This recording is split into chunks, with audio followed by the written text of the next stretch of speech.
did it. And I'm hoping that this position, I'm gonna gear more towards, helping Michelle out. Being my contact and working with mental behavioral health suicide prevention for the state and being our BSO.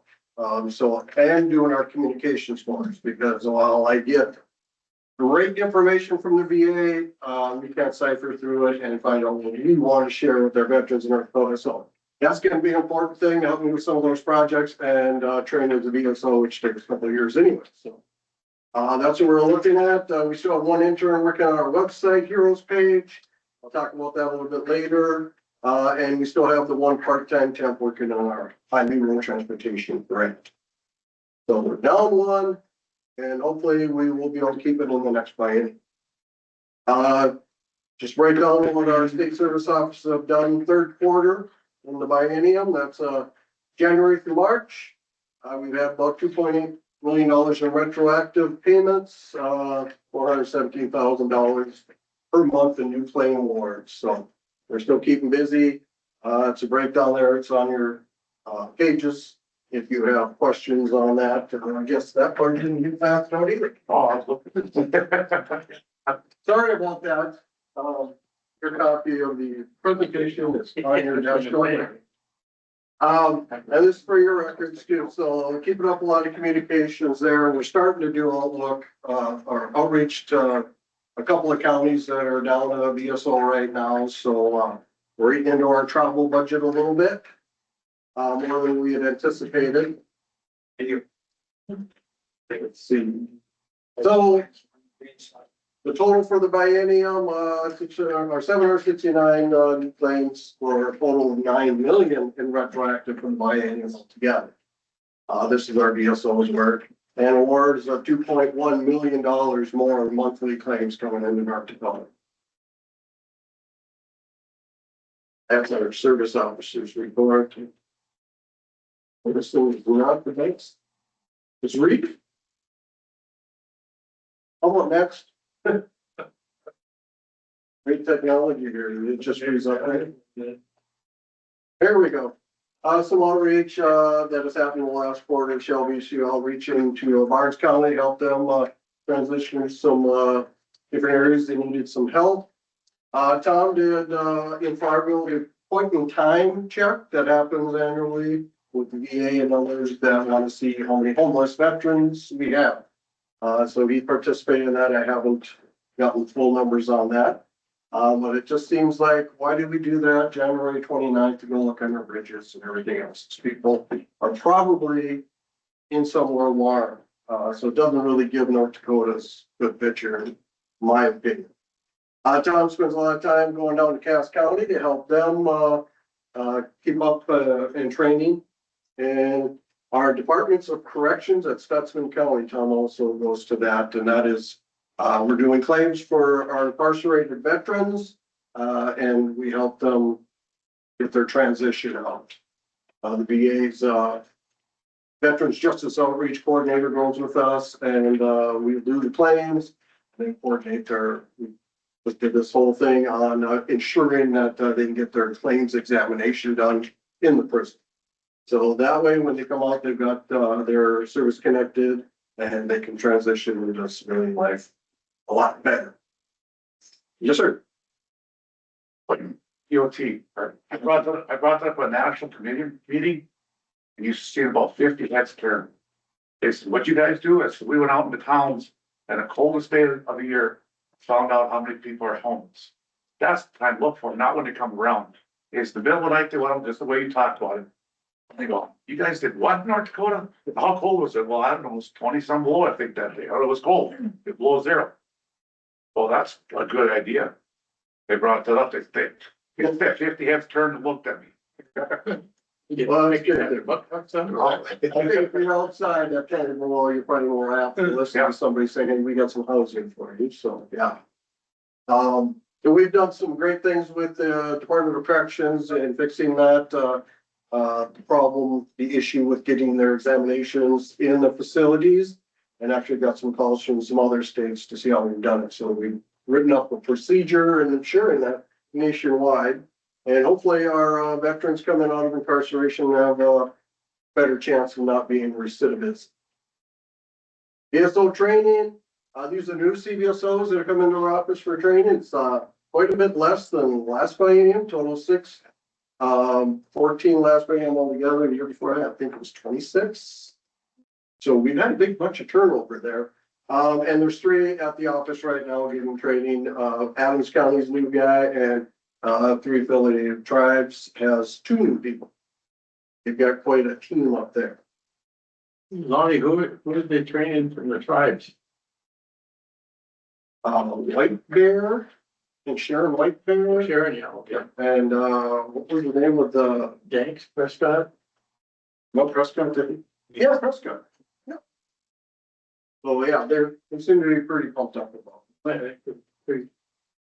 Our VSO training, we do 2 conferences a year. Spring 2006 was in Fargo. We had 46 tons in attendance.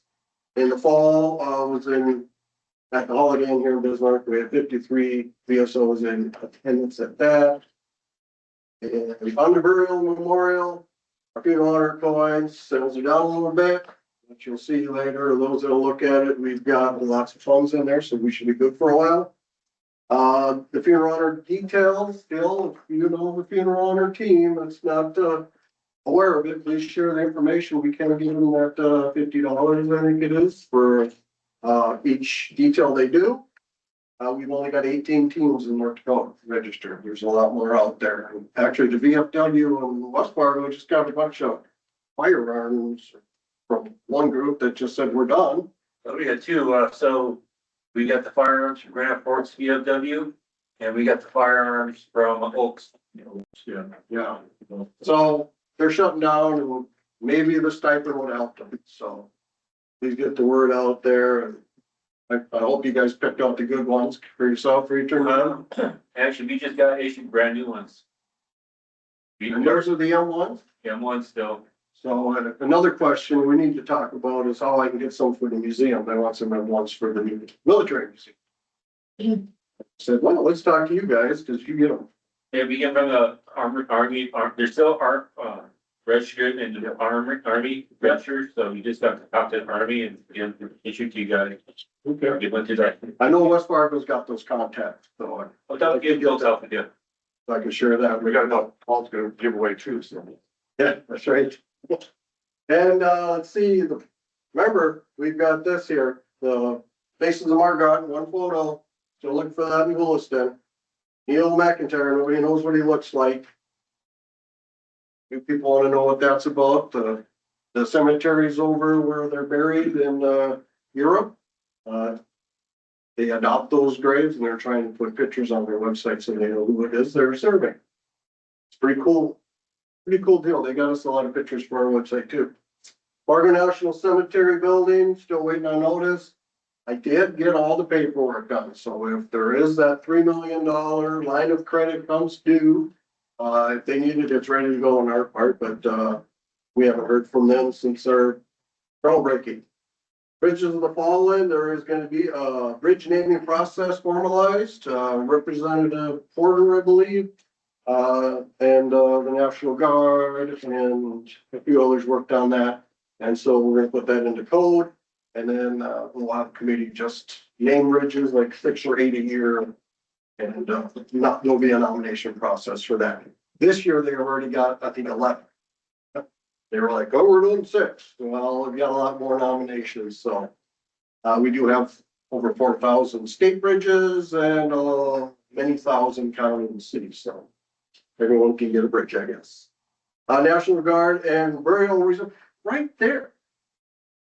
Michelle, can you pick up that? Oh, I made this box myself. It's a display box for these really cool medallions that just go ahead and pass the box around. Oh, yes, take a look at it, pass it around. People can marvel at it. So those are the ones that we have made. I didn't even know she was here. This is at your request. So we have this group, he can make these to order. And all it is the actual envelope from each one of those branches for them. These are those garden reserve that are not eligible for any other kind of VA marker, right? But they're buried in a private cemetery. So they could have this. It can be affixed. If you want to pull one out, you can see there's a little screw on the back, so it can be screwed onto the back of a bronze, or drill a hole, put in there with some epoxy, and it goes right to a granite headstone. Like you said, vertical or flat? Yep, so it's about the same size as the average one that you can purchase from the VA, or you'll get from the VA or a private secretary if you are a veteran. We found another, of course, state, I had to send it out for bids.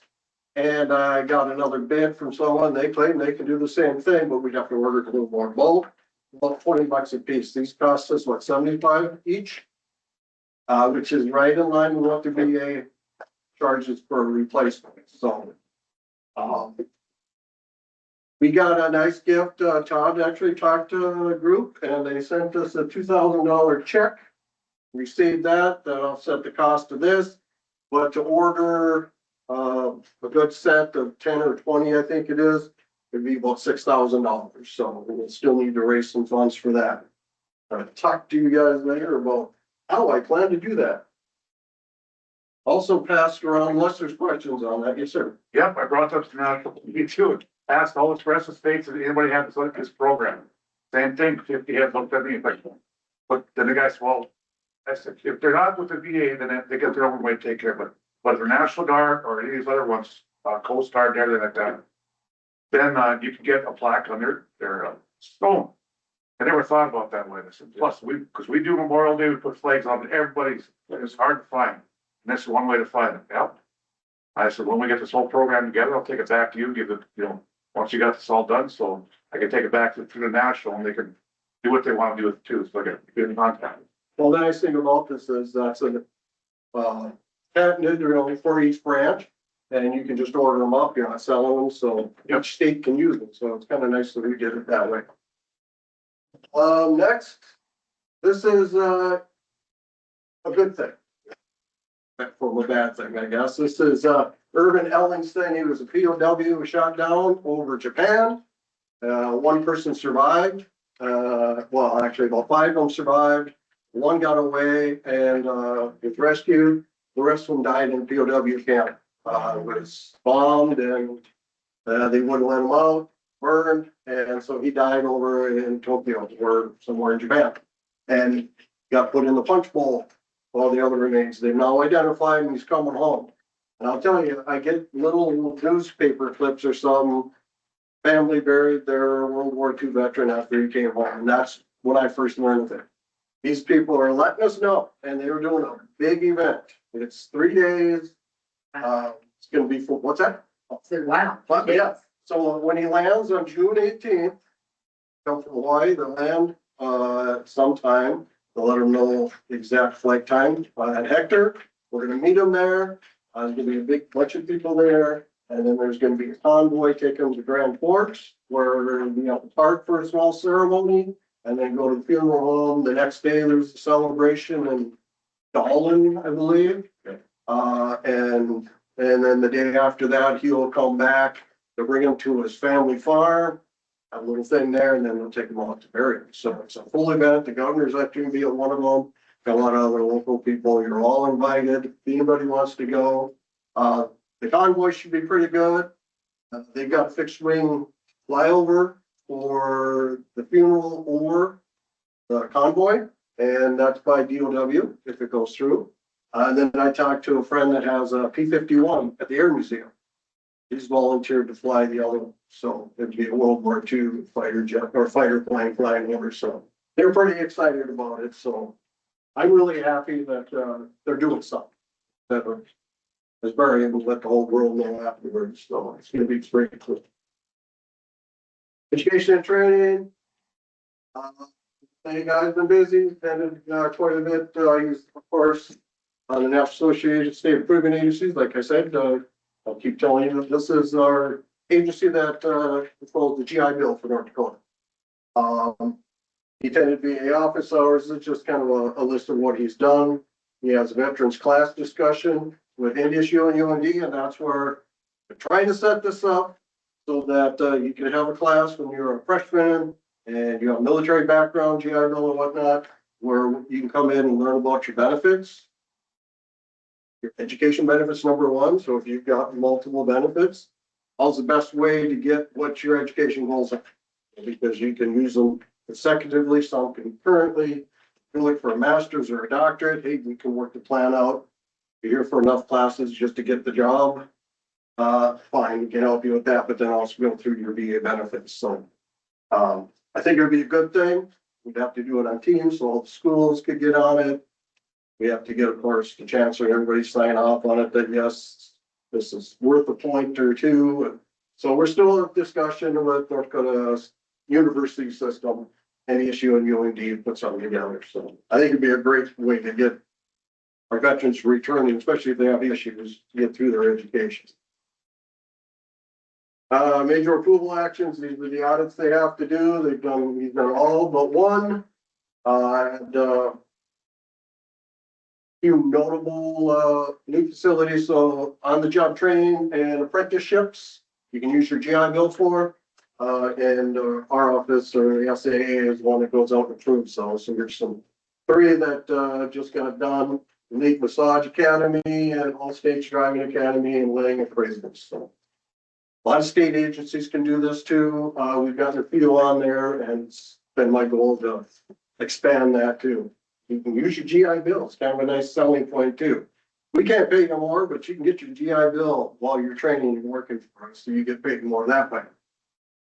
And then school visits that he has to do, which are also kind of like an audit. He has one left in Williston, which is the furthest away. I would have done that first, but he's going to get out there and do that. These are mandatory by the federal VA. Then he's done, pretty much caught up on his requirements, which are due by end of October. Veterans preference only had 7 appeals. 6 of them they did right, and 1 the applicant canceled because he realized, yeah, they did it right. So our state, county, and city agencies are doing a good job of applying veterans preference properly, which is great. The loan program, as you can see, that $8,000 made a little bit of a difference. We've had a total of 17 approved of the 25 that were processed, $91,000 going down. And of course, now we're reporting to you, we're ahead 21,000. As you know, we get the interest. They do a good job paying it back. We give them half their interest back. So we make some money. So we make money, but if they die or can't pay it back, bankrupt, we've got a few of those, then that goes down. And my whole plan is to maintain it. We've been going up over the years, so we're making more than we're losing. So it's a good program. It's a fund that's revolving. So we don't get any more money in it. So if someone can't pay it back, that's money I can't borrow to another veteran. So we want to get it back, at least the principal. How's our post-war trust fund doing? We got $377,000 to spend this by, it's the most we've had in decades. As of 3/31, the post-war trust fund, which is not in our control, that's where the money is, the treasurer invests it. The end of a biennium, they give us our allowance for the next biennium. So at the end of March, it was 9.7 million. I think the month before it was in the 10, so I'm not sure what happened. But we have hit the 10 million mark at one point in this last year, so I'm happy. License plate revenue, this program that we worked on, the sport, and license plate revenue, 17,000 so far this biennium. An income tax checkoff, which tax season just the next quarter we'll get more information on that, 15,000. So we could hit 23,000 in that by the time everybody files their taxes. House Bill 1054 VSO organ or Veteran Service Organization may have principal. Still haven't got the full process. I think people are confused on this. I'm confused on it because the law says you can, as a veteran service organization, send money into the post-war trust fund for veteran homelessness programs. Well, it gets invested. We can't touch the principal. Treasurer gets it. And how does he keep that? This money is for the homeless program. So they're still working on the process to do that. And then, as per your order, I will send out the letter to all the veteran service organizations. I just didn't want to do it until we have an actual process that works. Can you back up 2 slides once? Just one more. Oh, Did I go too far? a long one. Yep. Okay, I just looked up a number, what's our score? That one there, just for example, our credit score one, Oh, 580s below it. okay. And I just looked it up just to see what it was, if you got between 630 and below, you got a 22% chance of getting a bank loan. We're up to 66% up here, so we're doing good. Okay. Just to give you an idea. That's 2/3, that's good, and at a bank, it's 22.4%. I just looked it up to see what the number was. Just to see what that, so we're well above the bank point, so we're good to go there. I know there's some, suggestions coming to the Department of Veterans Affairs Subcommittee about the loan program and, for people that have lower credit scores, maybe we just give them a lower amount of a loan instead of the 8,000. So I know that's something that's going to be discussed.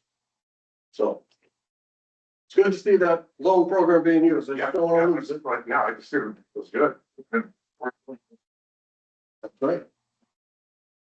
Fund 410. So when we get our post-work trust fund interest earnings, pops right into this fund 410. We get a donation from medallions, goes into 410. So it's not the post-work trust fund, but we call it that. Legislators call it that too, but this is your or our funds. And this is not general funds. This is the funds that we obtain somehow through donations, grants, or the post-work trust fund interest earnings. It's had $1.1 million in it, which is an incredible amount of money. But let's remember, 515,000 of that is a donation to the Fisher House. It's just for the interest. So we break it down. Of that, we have 1 million in CDs and 145,000 in cash, right? Post-work trust fund, and this also breaks down to that. The post-work trust fund, that includes the funds that came from the treasurer, carried over from last year. We sold a van that was purchased, that money goes in there. And then the interest earnings that goes to the Fisher House, that all gets added into that, so it builds up. We have 511,000 in that. The impact grant, we're gonna get some more on that soon, but that's that nonprofit I set up back in 2008 or something, when the market took a dive.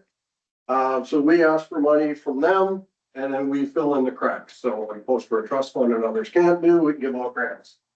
Funeral honor coins, like I said, was about 12,000 to get our stock for a couple of years or a year is what it costs us. We got 44,000 in there, so we're sitting pretty good. So the sales is actually paying for it right now, plus the donations we had initially. We do have some money left for hyperbaric oxygenation treatment. So I don't think we have any veterans in there right now, but I think we're having. They don't like to send us their invoices. They just want to give it away. We want your program to succeed, but, so send your veterans there, if they need a TBI treated. Bridge donations, so this just goes to build or put the signs up for those bridges that are being named for our fallen. Donations come to us, and then we pay the bill once they do the signs. And then the Fisher House CDs, and the interest that's already earned is 10,000 there. So I'm gonna round this up when we get to enough to make that 570,000. I'll buy another CD as per your guys' guidance on that. So we'll keep the cash low on those. So we're sitting good in the 410 account right now. Healthcare grants, this is our post-work trust fund and our impact grants. We've got 18 grants approved, 53,000, and impact grants, 12,000. A lot of the impact grants that we used to get, a lot of, have been kind of supplemented by the homeless program grant money we've had. So those fall into the cracks. If it's housing, we're sending it over there. So things have been good for that. The impact, which is all donated and fundraising, isn't getting beat up so bad. It's kind of our fail-safe grant program. We run out of other things, we go there. And since the director of the VA won't be on today, I get to share his news.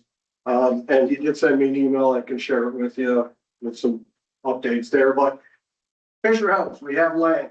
It's official, we have land. We haven't made the big public announcement, but that's VA Public Affairs will do that. Well, we do have land. It's up by the Roger Maris Cancer Center, right close to that. I wanted it right on the VA, but Lonnie doesn't get his way.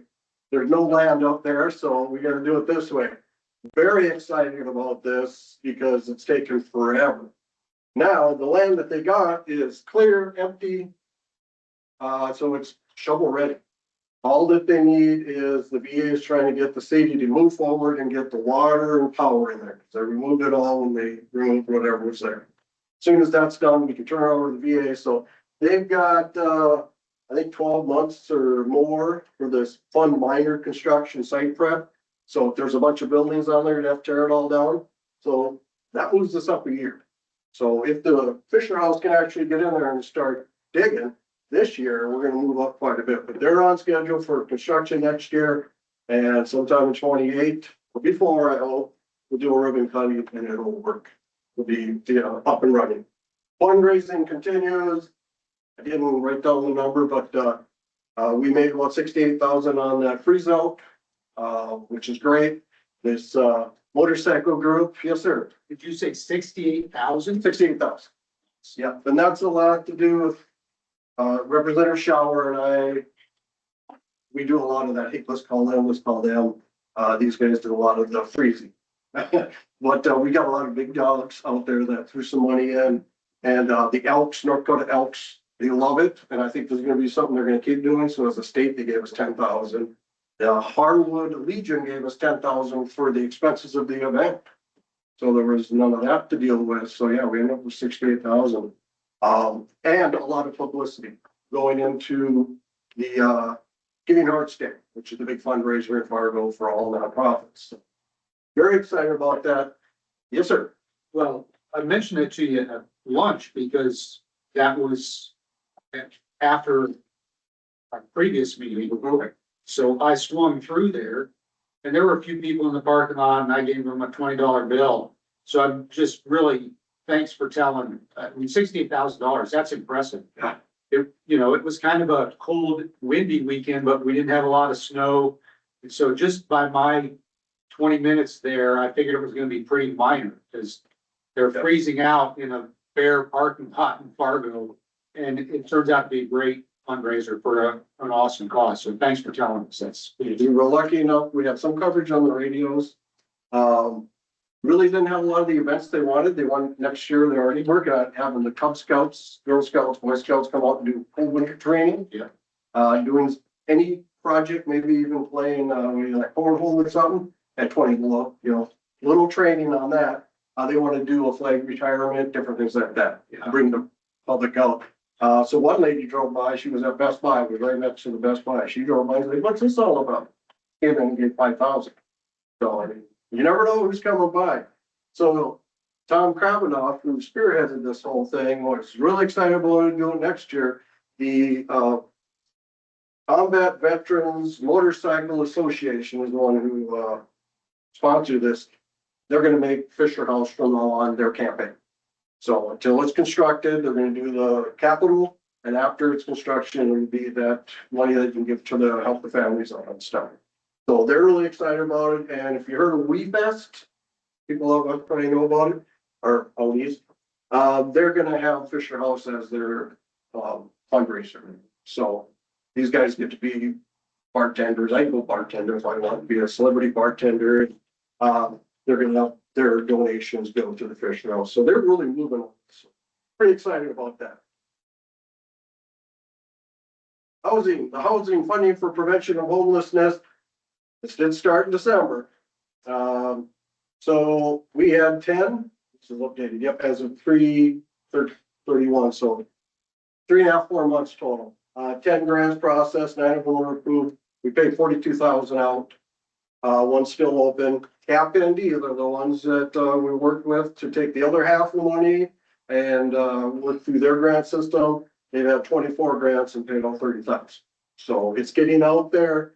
By the math at this, we're gonna need to get a little bit higher than that to use the full 500,000, but the math of this with what's left, because really the first 5 months of the biennium, nothing happened. We're like at 250, 300,000 at this rate that we would spend. So I imagine there's gonna be more than that as the word gets out. So great program. No idea if this is ever gonna get picked up again. But talking to the governor's office, will this be one-time funding that you'll do again? So it's been very successful. The High Road Transportation Grant, the grant we're in right now, $665,000. I trying to get 2 replacement vehicles, but all of a sudden they threw this, you got to initial and sign and swear you're buying an ADA approved vehicle. We didn't have a problem with that before because we'd have an ADA vehicle and we buy a 4-wheel drive vehicle, started on the reservation. They couldn't get to half the people because of unimproved roads.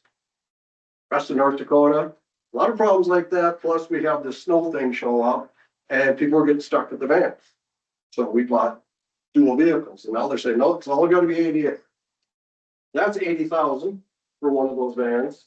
We can buy a SUV for 50 some, I think. But the 11th, now they said, the VA will have a decision on whether or not we can buy a 4-wheel drive since we have an ADA compliant. We need it. We'll say it. That's why we haven't replaced those 2 vehicles. Plus, you only get 50,000 per area, 80,000. Math doesn't work. So Senator Kramer's still working on that with us. Post-work trust fund transportation, we started that in December. You guys remember that we picked up the ARPA? Actually, it's been a lot more successful than we thought. We've already expended $6,400. So there is a request to the post-work trust fund committee to look at that. DAV, our last post-work trust fund van sold. Everything else has been bought with general funds from now on. So in the past, we used our funds, we bought the vans or donated it, bought the vans, and we got the money back when it's sold. So that's out of the system now. The VA's VTS, that's where they buy a van and drive people around Fargo. They now got 3. I'm working with the transportation people there. We're putting together the band again. We're going to look at transportation, see if we can expand that out to especially Dickinson and Williston areas where they can drive people to Bismarck or whatnot for bigger care. We're going to see about that. Here's our transportation by all the different programs we have and the totals as of the end of March. So we've done 250,000 miles already with the DAV, VA, and post-work trust funds. So that's in your sheets there. If there's any questions on that. I did apply for the HRTG again, a little bit more just because the vehicles have gone up so much. I think, what they say, 77, yeah, 80,000 for those vans now. Asking for a 4-wheel drive conversion, they can do it. 4-wheel drive, all-wheel drive van, put 105,000. We're having a hard time making that work with the 50,000 limit. So what we do is we get 3 counties. One van serves 3 counties, that's 150,000. But if they don't have those other counties, those that just do 2 or just almost no way we can get. Website nightmare, you need to go ADA compliant. So a lot of stuff that you want to see down there, we removed. It's not necessary. We've done a lot of work. Thank you, Dan. You're heading that. Got us pretty much at 100%. It's still running through to check.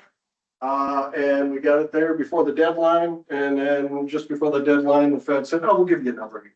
So the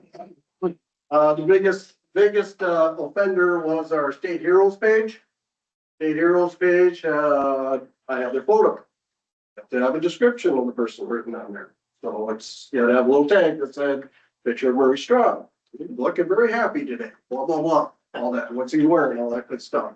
So we did all that, or half did all that. So we're up to date on that. Now, talking with Bill over at the Historical Society, they've got this great program where you can do your genealogy and say mom or dad, you know, they passed away. I want to put some information about them. So you can go out there and put all that information in, right? It's really cool. And you connect to you, to your great grandparents, and look it all in. Somebody can go do the looks. They're doing the military museum thing. They're putting up a kiosk, and they said, hey, we would like that information transferred over.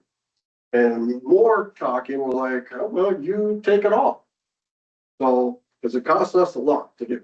So we're looking at all the fields. I got a work study doing that, trying to figure out every echelon of how many armies we've had, every battalion that was during each war.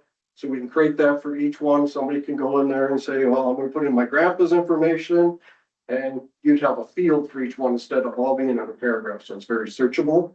And then we can see, oh, Dan served the same time as Dave over there, you know, you can say, who all served in this battalion in World War II from North Dakota? Who all died in this ship? It would all pop up instead of us doing research. It's really cool. Really excited about it. So once we get all that done, we'll give it to them, and it sounds like they're gonna do the bulk of the work without us having to pay anything, because we got the money. And we're also gonna have that on the side in case we need to ask for some next budget. And then they're gonna repopulate it back on our website in the way we want with all the searches. So I'm kind of a history buff, and it makes me sad that we've got some veterans that are very well documented who they were. And another one that's like, hey, here's G.I. Joe. That's all we know. So our volunteers try to look up stuff and put it in there. We have no payroll for it. So I think this will really help. And then we'll have something to do, a school project, and say, have your class adopt a vet. Here's the format. You can upload it to Carla. She'll verify it, and it'll go right on their website, filling in the fields so they know what fields to look for and where to look for. It's kind of an exciting thing. And hopefully this is the last platform. It doesn't have to be transferred or talking to others in the future. But then this would also work for the cemeteries. They can connect to that. Like the State Cemetery and the National Guard, talk to them. So you could have all the National Guard ones pop up there.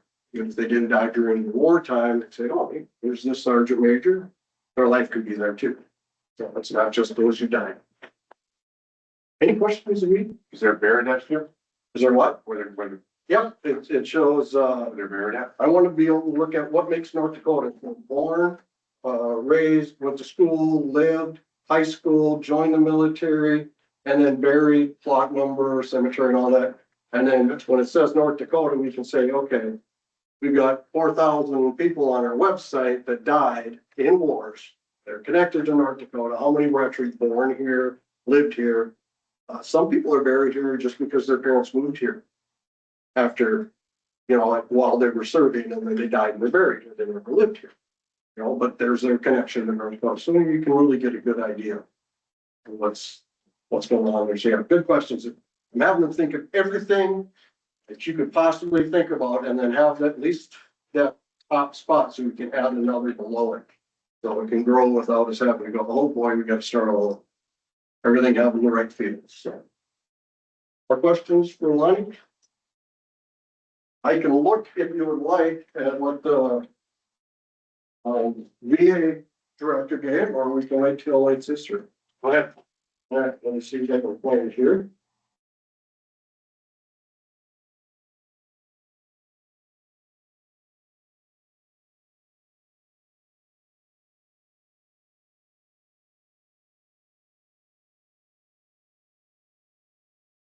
Mr. Fitz.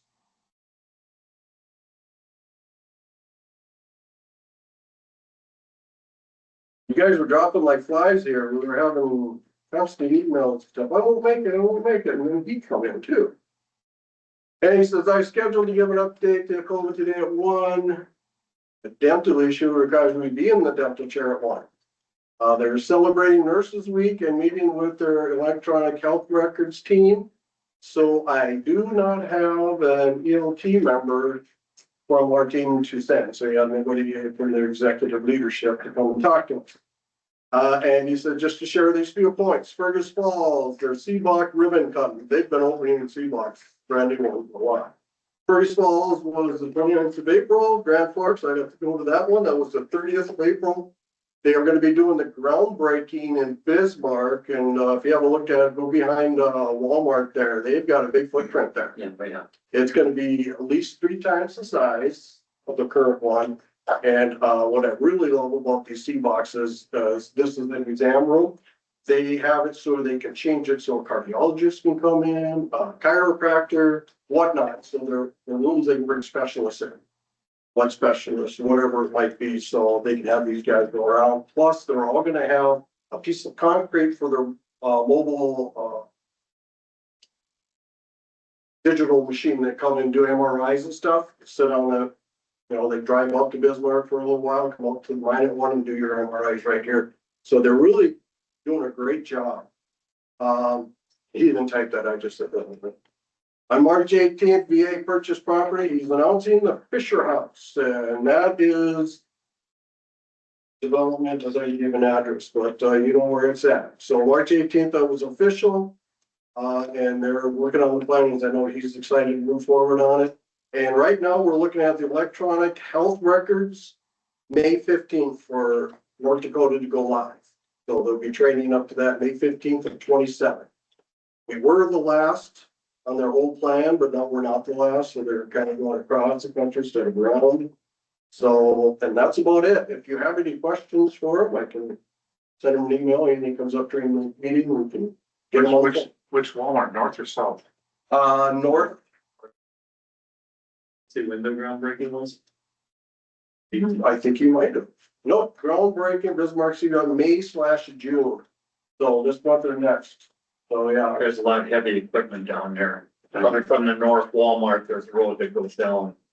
Kind of to the southeast from there. Yep. That's where it's at. It's gonna be quite the place. And that's all he has. Fisher House address is Sixth Avenue and 4th Street North. Seeing 2 vacant lots there.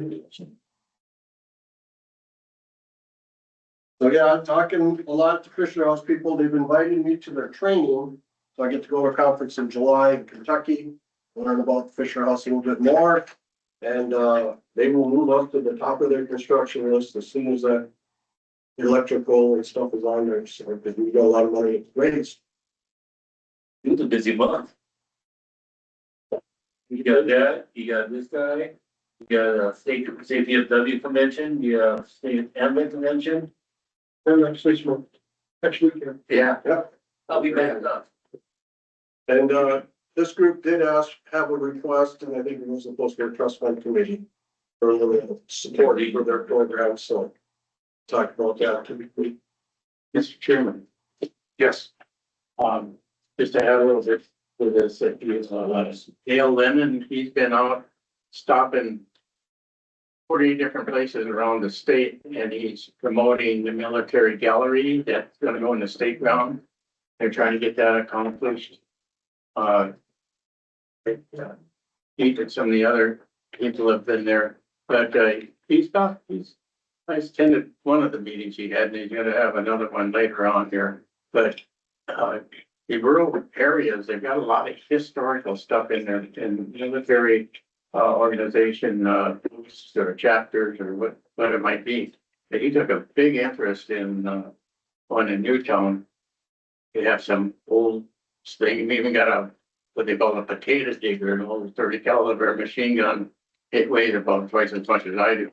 And it went up, plus it went up San Juan Hill, and a bunch of little things like that. We got all kinds of trinkets. That place came from before the river, the Garrison Dam or Sagagawea was flooded.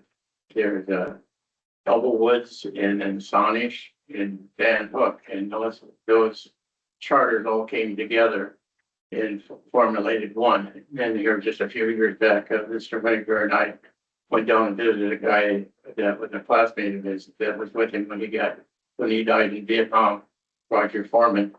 And we added his name to it. So we got now World War I, Charlie Beck, World War II is Richard Sherman, who is still in the bottom of the Arizona. And then we've got Roger Foreman on there. So he was all interested in all that. So you want to come back and learn some more. I know you want to have something from the units that served here. So like they want to have the Minuteman, the Minuteman. But yeah, the units and different things, some memorabilia that represents them. Plus those, I think, I would think that our posts that are named after people, something from their history should be shared. Or I want to set it up. only Legion post North Dakota with 3 charters. One for Beck, one for Sherman, and one Foreman. That's what Beck, Sherman, Foreman, post 290. Foreman was a classmate of mine. Yeah, when I got to Vietnam, he had just been died in action just 3 months before I got there. So And I signed to the same unit he was in before they dispersed them. I think that's what should be. Something to at least have that gallery share. I think they still have the uniform for Arthur Jones, the Army gives them, he told us, he told Army uniform still. Well, it's not being shown. He used to hang up the old BMW and they took down with moved and didn't know what to do with it, so.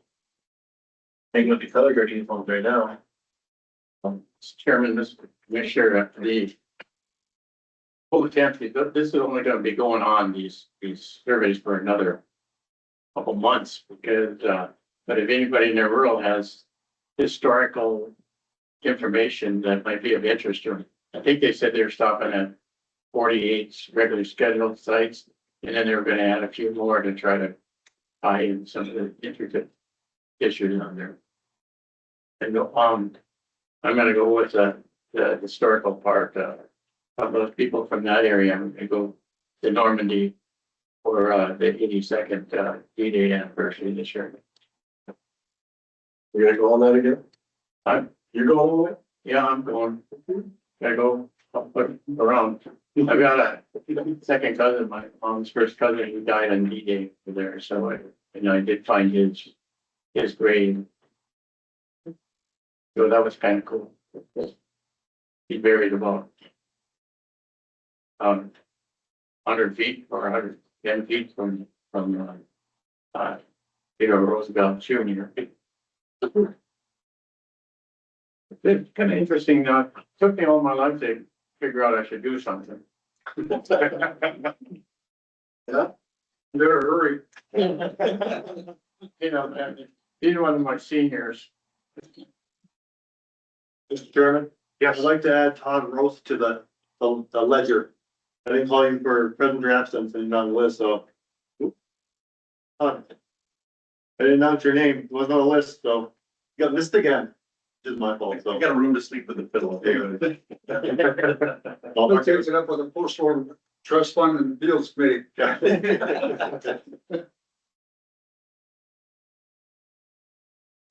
continue on, Lieutenant Colonel Jay Sheldon with the National Guard. Are you there, Jay? Colonel?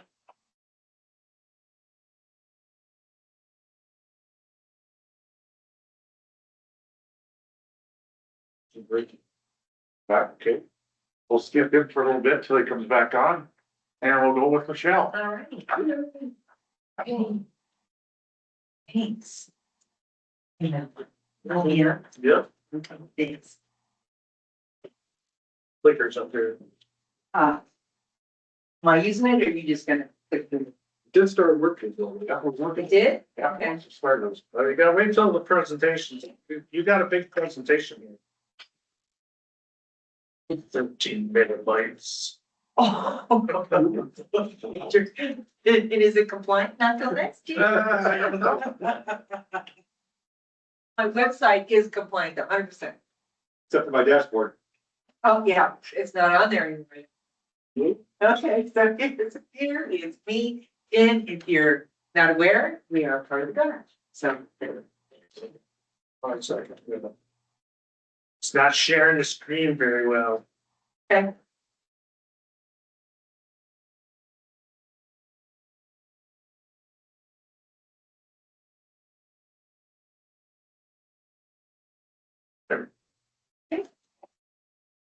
Let's see. Nope. Oh, there we go. Okay, so, we had 2 resignations right before Christmas, both our chair and our co-chair. But I hit the jackpot finding these 2. Let me tell you. So Todd Remington, he is a Air Force veteran. He was at the vet center for 10 years, counselor helping vets. And then for the last 4, he was out and about traveling in that in the vet van too. So he did a lot of outreach. He's been fabulous. And of course, you know Steve Anderson here and Marine Corps veteran. I pilfered this off your website. But sure, yes. It's so great. This one really is. So again, he was the American Legion Department Commander, and I think that he's not here because he's at some American Legion national meetings. I think he's part of the national team, but again, these folks are just wonderful. They're really out and about. We had Todd already give a presentation. Let me move on here. You just make it for me. Thanks. Thanks. So we made a presentation to Bowman. There's Todd right there. And there he is at Prairie Recovery. These are our two newest partners. And so there he is there. And then Todd took it upon himself to go to the town of Regent. He's from there. And so now Regent has agreed to become an Indicators partner. So we don't know exactly when we're going to have their presentation of their road signs, but it could be at one of their upcoming council meetings, or they're having a area reunion. I think a 3-city reunion, high school reunion, something like that in June. And so we might do it there in front of everybody. So again, Todd jumped right in even before we had an official meeting. So that's great. Thanks. So our Broadcasters Association, we have 3 active so far, and those are the ones that we've got upcoming. We got stand downs coming, veteran stories with our partnership with many folks, Vision West Conference out in Dickinson. They are having some speakers that are veteran related. So again, we can use our Broadcast Association cards from that. And then our compact ad has been out there for 10 years. So it's time for a new one. So we're going to be working on that as well. So, but I want to call your attention to the Star Behavioral Health Providers. This is a military culture training for providers that is sponsored and paid for by the National Guard Bureau. So any North Dakota provider who wants to take this military culture training is free. And of course, there are CEUs that go with that. And so we have been advertising this heavily. And so we've got a TV ad for this. On your next slide. So this is where we were for Tier 1. That's really where a lot of the military culture training is. Tier 2 and Tier 3 are some specialized treatments. And so, but the military culture is what we're focusing on. And as you can see, by the end of 25, there were 275, and then we had this great jump. So we're expecting to have more. I think that ad should be up for another month or so, and then we'll see if we want to continue. Tier 2, or I'm sorry, that should say Tier 2. That is we had a little bit of movement there. In Tier 3, we wish we had a little bit more there, but that's okay. We really want the Tier 1 where the bulk of that military culture training is coming in. And then for peer supports, boy, a couple of years ago, it was at 8. And then by the end of 25, it was 22. And now here we are at 35. So it's moving, it's inching up. Again, what we want is more veterans who go through the state certified peer support program. Whether they're doing it from through Vets to Vets in Minot here, or they're doing it through the state program. Both are certified through the state. So again, we just are interested in more peer supports. Next slide. Okay. Yeah. How long is that certification program? It is 40 hours. And so you can either go through the week-long program, or from time to time, Vets to Vets here has a 10-week program where it's Thursday nights or Wednesday nights, or they pick one night a week for 10 weeks. Okay, and so here's the last slide I have there, the last update. So our entire Governor's Challenge partnership, which has a lot of different agencies, we've collectively been handing out cable locks and more recently biometric locks. And we'll be handing them out at any event that we go to, and we will be at the National Trap Shooting in Horace coming up as well, and FSP is gonna be out there, and Indie Hopes will be providing some of these for that event. So it's the biometric safes, and trigger locks and the cabinet lock. You can get a cable lock anywhere, but we're finding out that most folks are interested in the biometric locks. So, and Indie Hopes is a program of UND. So another thing that you can participate in is UND has a contract with a company called Onias. It is a gun lock manufacturer and distributor.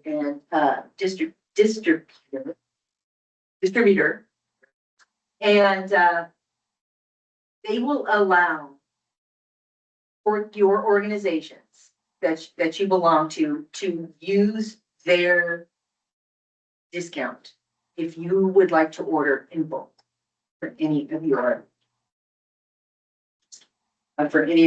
affiliations that you may have. It's not for the onesie twosie, but if you wanna order some, and I went on their website and, you know, anywhere from like $50 to $180, something like that. So, you know, it's worth it. Now, I'm going to give you, Dan, a new link because it turns out that this one just goes to Onias. The other link that I will give you goes to Indie Hopes. And so you can order right from them if you want to. So, it's a good deal. And okay, so upcoming stand downs, we've got Bismarck one at the Ambits. That has gotten bigger and bigger and bigger. And what is new is we're going to be starting one in Dickinson. We don't have anything on that side of the state. And so that's where it's going to be, the Stark County Veterans Pavilion and the one in Minot. And this is only the picture of the huge one in Minot that we have every year at the Armed Forces Center. There's usually booths over here and there's booths along the side and over there. And then all over this way is where they serve lunch. So these are great ways to find out what's new, improved. And if it's not for yourself, for a neighbor, or a relative. So there's a whole bunch of veterans resources there. Bye. And that's the end. And then here's my contact information that I'm told is going to be changing next week. We're getting new phone numbers. I just got that email the other day, right after I sent this to you. So I'm sorry, and I will send my new phone number as well. But here's my my North Dakota and also the Army Guard email as well. Questions? I did not know about the biometric trigger lock, so I got one. Well, yeah. That make it easier, it's stupid trying to find the key in the little. You get one. Okay, great. Thank you. Appreciate it. Thank you, Michelle.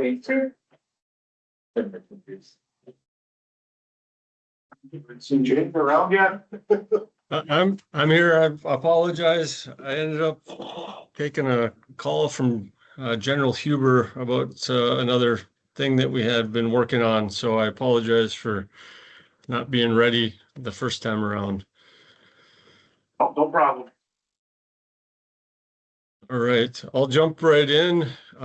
Some of these slides are going to be very similar to some that you've seen in the past. I'll move through some of them quickly and spend a little more time on others. But first off, thank you for allowing me to present to you today. We were planning on having General Johnson here, but he ended up in Africa the last 5 or so days and is on his way home right now. So we'll definitely get him back in front of you here as soon as we can. So no change to our organizational structure. The only reason I really bring this up is we are having some conversations about changing our name from the Office of the Adjutant General to something like the Department of Military and Emergency Response, something that just gives a little bit more detail about what we do instead of the name of our leaders office. So anyway, that's maybe coming this next session, still working through that right now. We do have some individuals from both the Army and Air currently mobilized, fairly small numbers at this point, but I'll just bring your attention to the kind of bottom right of the right-hand side of the screen, that box, upcoming mobilization. So we are going to move into pretty significant period in mobilizations, especially on the Army side, and then some rotational mobilizations on the air side. But I think most of you know that they are kind of constantly mobilized at the wing in support of operations around the globe with their Reaper and their intelligence, surveillance, and reconnaissance group supporting combatant commanders. So significant, I'll call them significant mobilizations for the Army will be coming in the future. Those are the first three listed there, but there are more to follow in future years. So this is kind of I guess, a talking point. That is our primary mission. We are primarily funded by the federal government to be the combat reserve for the Air Force and the Army. And because of that, we are able to support state responses here locally. These are just a small list going back to about 2020. Some of the major responses that we've done locally, civil unrest in the Fargo area, using water to break up ice on the Missouri River, and then support to wildland firefighting. I'll just mention here that we have been given a warning order to support the America 250 and Theodore Roosevelt Library grand opening end of June into the beginning of July. So we will have some service members prepared to provide support to those events. And then along with the America 250, we have received numerous requests to support events around the state, and we are going to do our best to support all of them that we can. But with as many requests come in, we're not going to be able to say yes to everybody for those requests for those events. Of note here, going back to that funded by the federal government, when we respond to local emergencies, we're using largely federal equipment that's valued at about $470 million. So all of the training, all of the maintenance, all of the equipment is federally funded, and the state gets a great resource and surge capacity to respond to these state emergencies. Just a quick overlay of where we're at around the state. The 13 communities, we have over 330 buildings, but the bulk of our training happens in those 13 communities. And we are glad to be around the state. And because we're spread out around the state, our economic impact is diverse as well. This is a picture that shows where all of our service members, both soldiers and airmen, reside based off their home of record. You can see we're spread out in over 220 communities, and we occupy about 60% of the zip codes in North Dakota.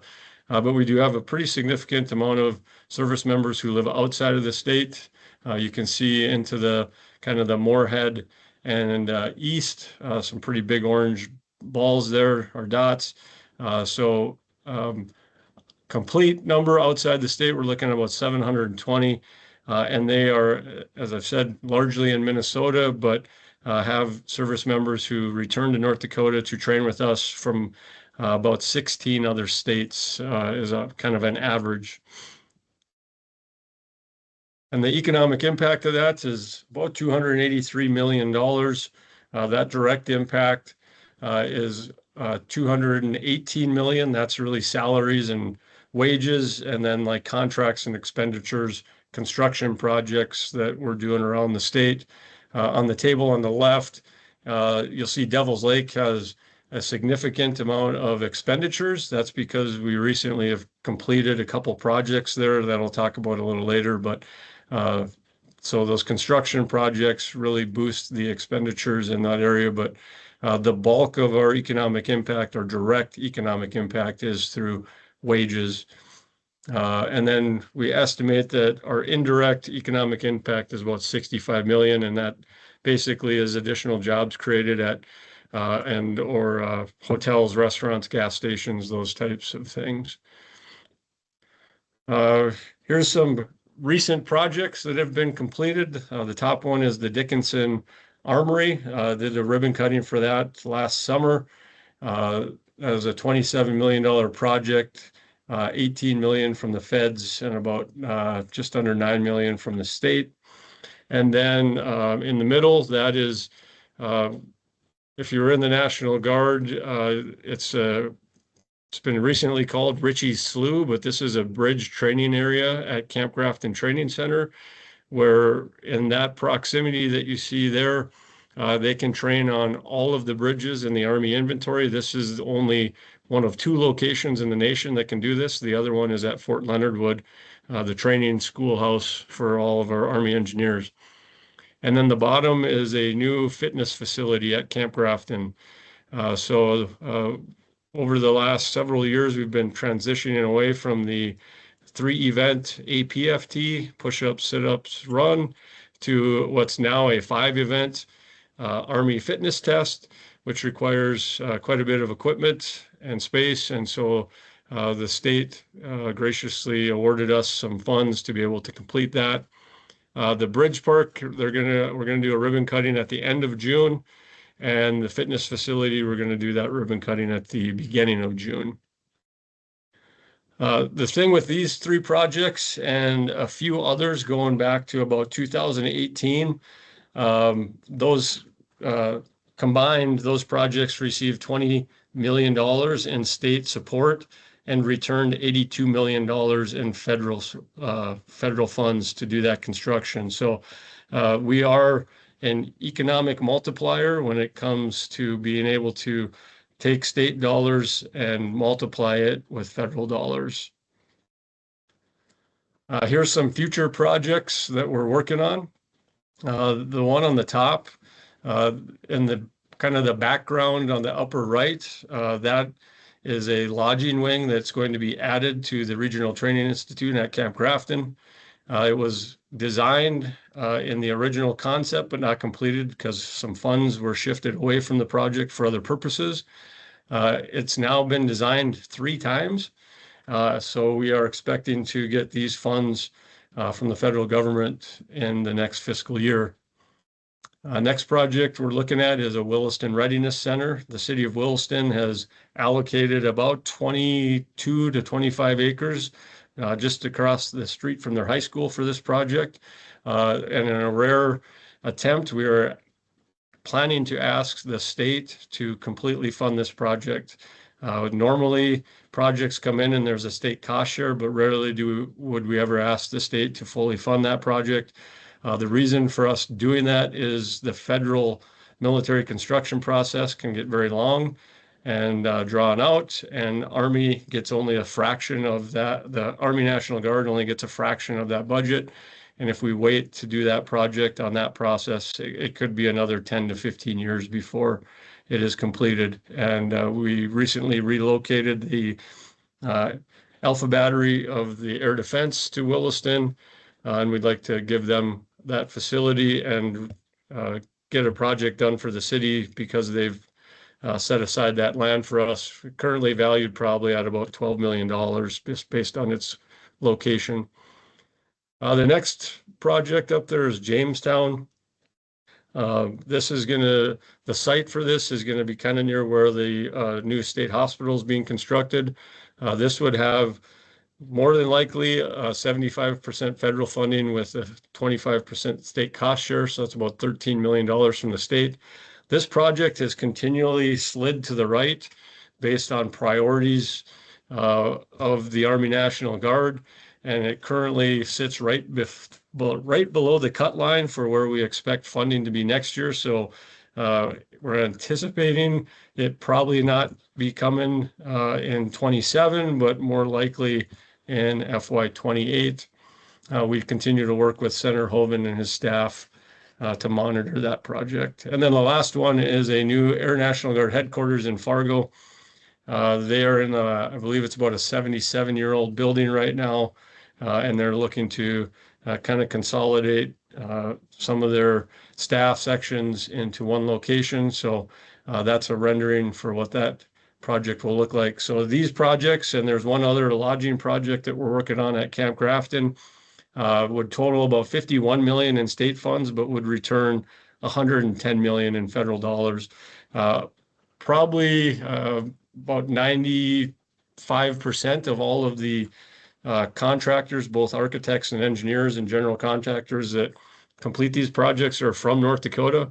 So as we get these funds, state funds, and we bring in the additional federal dollars, we're just pushing that money right back into our local economies around the state. This is an exciting pilot program that we got authority to try last session. It's now being called the Military Preparation Program. Think of it kind of like junior ROTC, but it's controlled here in the state. So we hired an employee who is a retired Army Guard soldier who has lots of experience in education to work with the Department of Public Instruction, primarily the Centers for Distance Education and Centers for Technical Education. This courseware is out there right now, available through the Center of Distance Education, so an online self-paced program, but it really focuses on kind of the introduction to the military. It covers all of the different branches and compos. There is a portion of the course that is an ASFAB prep course, so students can prepare for the ASFAB. And we had a situation recently, a young lady took the ASFAB, did not score very well, went through that course, retook it, increased her score by, I believe, like 40 points, has now enlisted in the Army National Guard as a medic and will go off to basic training as a split op this summer. And so, again, for you all, I think you're all probably aware, if you score higher on the ASFAB, you got more options, right? So we want to help people prepare for that so that they can have all of the opportunities available for them, not just have to take, the handful of jobs that they qualify for. As you can see there, currently there's been 110 students either enrolled or have completed a portion of the distance learning course. And we're super excited because Command Sergeant Major Scott Obergewich is a teacher in Dickinson, and they have leaned forward and will be starting in-person classes in their Center for Technical Education next fall. And they already have over 70 students enrolled in that course. We expect it to roll out in Jamestown as well. And we've recently had meetings with Williston and Mandan, and they are all looking at ways to get in-person classes in their Career and Technical Education Center that will basically providing all of the different options in the new world of education. You can take it self-paced, you can take it hybrid, or you can take it in person. So we're trying to get all of that lined up so that we can reach any student who wants to take this course in North Dakota. So we're super excited about this. It's got a lot of momentum right now, and we think it's going to pay dividends, not just for the North Dakota National Guard, but for all of the branches of the military as we inform students about what's available to them. Just a few policy items. We've been working on the behavioral health provider shortages for a long time, and we continue to try to increase the amount of providers that are in network for TRICARE. We're about 10% of what's available to the general population. So trying to really just increase how many providers are available to provide those services. And then there's a couple others there. The biggest thing we're looking at from the Guard side of things is we have some language where we lease land at Camp Grafton South for agricultural purposes. It's really our only form of generating revenue, but with all of the advancements and growth in the UAS and counter UAS, we have an asset down there that a lot of people want to use because above that land is restricted airspace. And we conduct training and testing with different agencies and organizations. And we're looking at being able to leverage that to sign lease agreements with those groups, usage agreements to essentially generate some revenue for ourselves so that we can invest back into our training areas and the quality of life of our members that train at Camp Grafton. And then defend the guard. I'll just keep bringing it up. This expected to come up again this session. Essentially, it's a bill that would require Congress to declare war before the National Guard could be deployed outside of the United States. We view that as a threat to our funding and the training that we receive, because if the Department of the Air Force or the Department of the Army cannot use the National Guard for its federal mission, we may lose force structure, we may lose funding, we may lose training opportunities that come with being ready to do our federal mission. Here's just an example of some of the training and testing that's been going on in some of the different agencies. So on the left, this is testing events that have occurred. Homeland Security, Federal Aviation, North Dakota, University of North Dakota. In August, the Technology Research Experimentation and Exercise Group, which is a under the Secretary of War organization that does testing of I guess developing technologies, is going to come and do a 2-week event at Camp Grafton. Right now, they are primarily conduct their events out of Camp Atterbury, Indiana, but they were looking for a northern tier location where they can get into a different climate. And this is kind of a pilot program, but we anticipate this to grow and potentially be for them to maybe have even permanent residency at Camp Grafton, which would bring some Title X jobs there, as well as some other federal dollars. And then the Point Defense Battle Lab is a new, you maybe have heard of either Senator Hoven or Kramer talk about it. It's really based out of the Grand Forks Air Force Base, but we are partnering with that group as well. And then Senator Kramer just today, I got a message, has announced that Grand Forks Air Force Base has been selected for the Advanced Counter Drone Defense Base. So more synergy going on in the UAS, counter UAS realm in North Dakota. And then on the right, the picture on the kind of the upper right is a depiction of one of the search and rescue training missions. We've done 3 of them, and it's been a very collaborative effort, and you can see all of the different organizations that have participated in those in that first bullet. So really good training, and it's a validation of the Siren radio system, which the state legislature has been funding for probably the last 4-5 sessions maybe. And so we've been able to test that communication system through this event, and it's worked very well. With that, I will stand for any questions that you may have.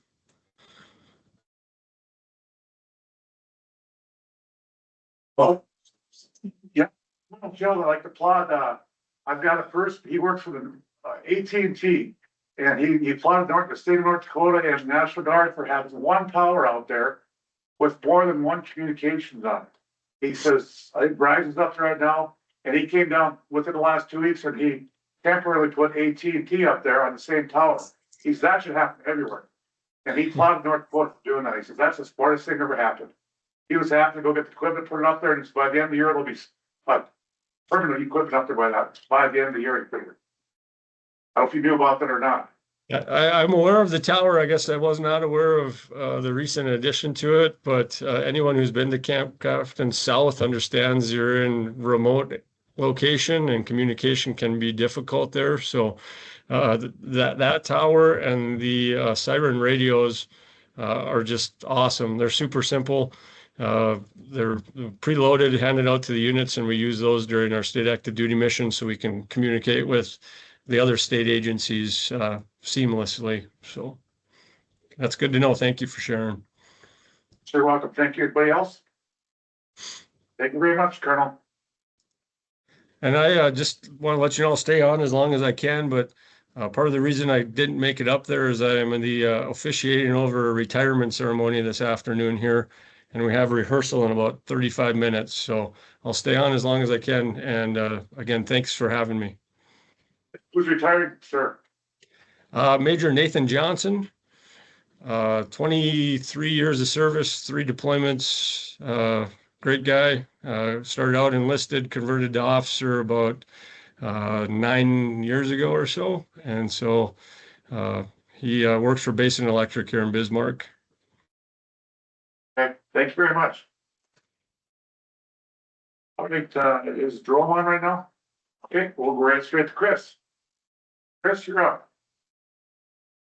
All right. Can you guys, everyone hear me? Yep. All right.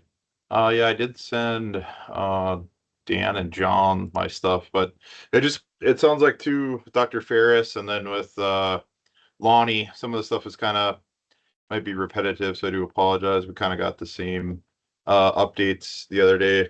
But the biggest thing, so I was in Washington a couple weeks ago and then got to do kind of the tour with Representative Fedorchak, Senator Hoven, and then Senator Kramer, just kind of laying down some things that our National Association of Veteran Service Officers are kind of going after. Those things include like, a bill to protect our veterans against sharks, which are unaccredited folks coming in and trying to, pretty much it's a dollar sign for them. And then they take, 30% of somebody's retro check, or they can charge up to 5 times. So if a veteran is at $200, let's say for hearing loss, and they get them up to $1,000, that 800 difference is times by 5. So then the veteran will owe $4,000 to the claim shark. So it's a real dirty business, and we're trying to work on that and get that out of North Dakota. Lonnie and I testified last year about this, and hopefully, we can get it eradicated. But they're pretty persistent, and somehow, some way, I always kind of know who to target and go after those veterans. One of the bigger things was that Secretary Collins now of the VA was talking about getting records faster for veterans called Day Zero Access. So this will help in general with everything, with less waiting for the records, because usually a record request is about 4 to 6 weeks, even longer. And then the faster claims, if we get the records in, with the claim, everything, and you can do a file review.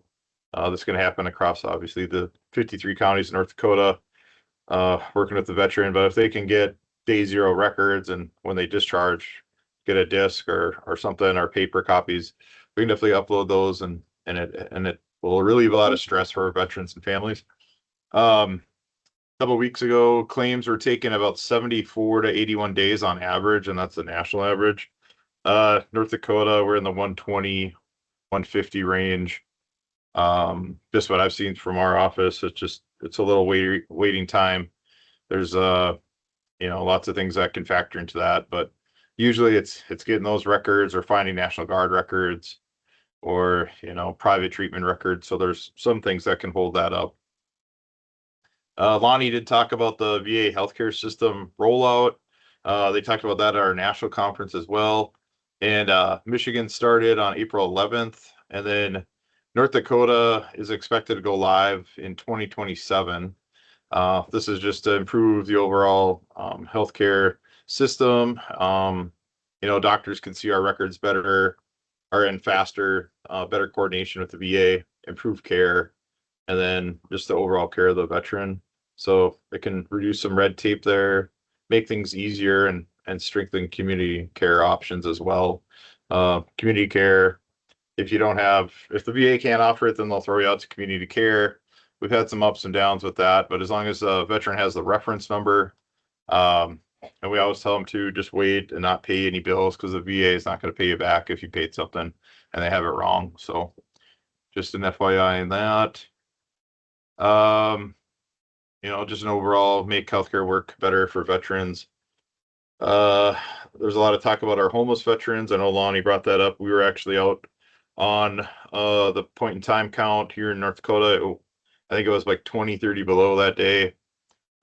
We had kind of West Fargo area, so we do the fairgrounds around Costco, Walmart, looking for folks. They did find, I think they found three folks around North Dakota or around Cass County and Clay County that day. And they got services right away. So it does happen. We went out a couple years ago too and found a guy under a bunch of U-Haul blankets that was a veteran. So it does make a lot of a difference. You gotta, with our cold and whatnot. And I'll get some of those facts from Lonnie as I'm working on a Department of Labor grant for our stand down. So it'd be the 3rd annual stand down. It's the 25th anniversary of 9/11. That's usually when we have our stand down. And then it's the 250th birthday of our nation. So hopefully everything can come together, but it's the Department of Labor grant. So that's there's a lot of I's and T's that are be dotted, but Jerome, if you come on later and stuff, he's been helping me, and Shannon from the state. So getting a lot of support there. I was trying to find a DFAS contact. I was on, but I can work with Callie on that. So if anybody has any DFAS issues, I know with retirees and things and getting service connected, I can come into play. So just let us know about that. And then with Champ VA, so if a veteran's 100%, they have dependents and a spouse.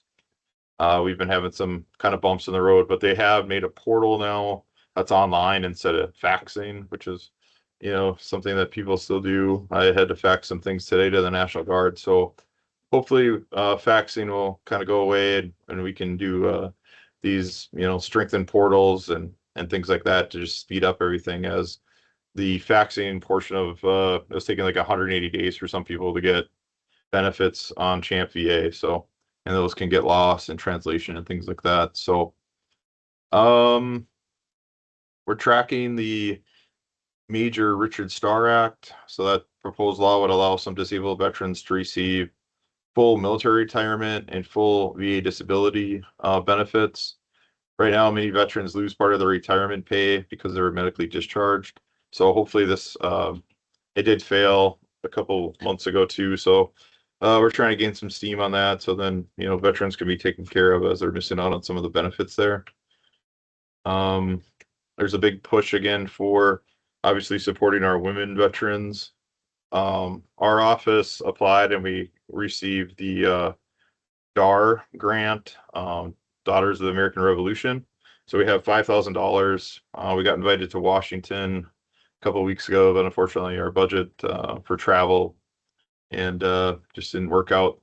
But they did send the check and a nice thank you. And so that's all going to go to women veterans in homeless situations or try to prevent homelessness. So we actually used some of the funds the other day to turn the water back on for a woman veteran and her electricity, as she's diabetic. So she needed the electricity turned on real fast. So those funds definitely are coming in handy, and they're going to come and meet with us. And it's a really nice organization that we found. So another push by NACVSO was the DIC benefit. So if a veteran passes away from a service connection, the widow would receive it's up to $16.99.35 right now, but there hasn't been a raise in that standard amount since 1993. And with the rising costs of fuel and food and things like that, and puts a lot of strain on the widow. So hopefully that'll get rectified there and changed where maybe it'd be better a living wage.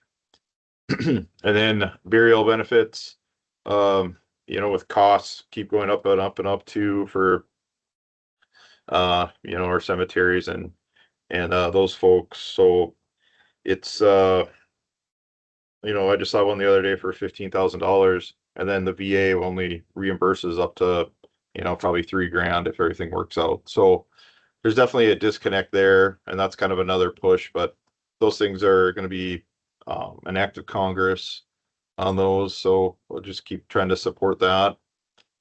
But most of our biggest efforts are just making sure that we stay in line with the VA system, helping promote the community care that I spoke about earlier and the quality of care, and just trying to make sure that we're listening to our veterans, boots on the ground stories on those struggles and things that they're seeing, and working with our CRRC team. And right now I think there's 50 on the by name list. Every 2 weeks I'm on a call, and that's with SSVF and Senka that Lonnie was kind of talking about as well. And we're trying to get that obviously to zero. It's just hard with some of the HUD standards and things with rent and 1 bedroom, 2 bedrooms, and inspections. So hopefully we can get all our folks housed, and then hit the zero, because a lot of folks really need some housing right now. So we're trying on that. We did get a donation to our GAP fund of $3,000 from the Harwood, I believe it was the American Legion. And that's supposed to go to helping these folks that are homeless move in to a new apartment with some movers. We've had a lot of issues with trying to find funding for that. So that $3,000 will go pretty far, and hopefully, we can rent a truck or whatever and help those folks get into a nice apartment with some furnishing. We have furniture mission that's been helping. So you get a bed, like a nightstand, a dresser, that kind of stuff. And then with the recent push for donations here, because it's spring cleanup, so they've been getting a lot of good things, and they always reach out and talk to us about helping our veterans. And then just again, going back on those local leaders, we've been working a lot with Representative Fedorchuk's office and John Hoven's office, and then Senator Kramer's as well. And a lot of our veterans are worried that they're going to lose their benefits, or their earned benefit, we call it. And with all these kind of miscommunications out in the media and things like that, so we just have our veterans call us, and we'll let them know. But I'll entertain any questions if there's anything, but that's kind of what I have today. Yeah, Chris, Dave Hillard here, DDA.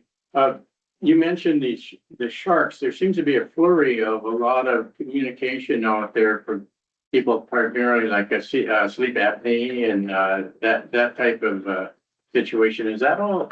Are they by any means attempts to utilize their dropping the veterans out of their rating and some of their funds? Is that the same situation, or is it different?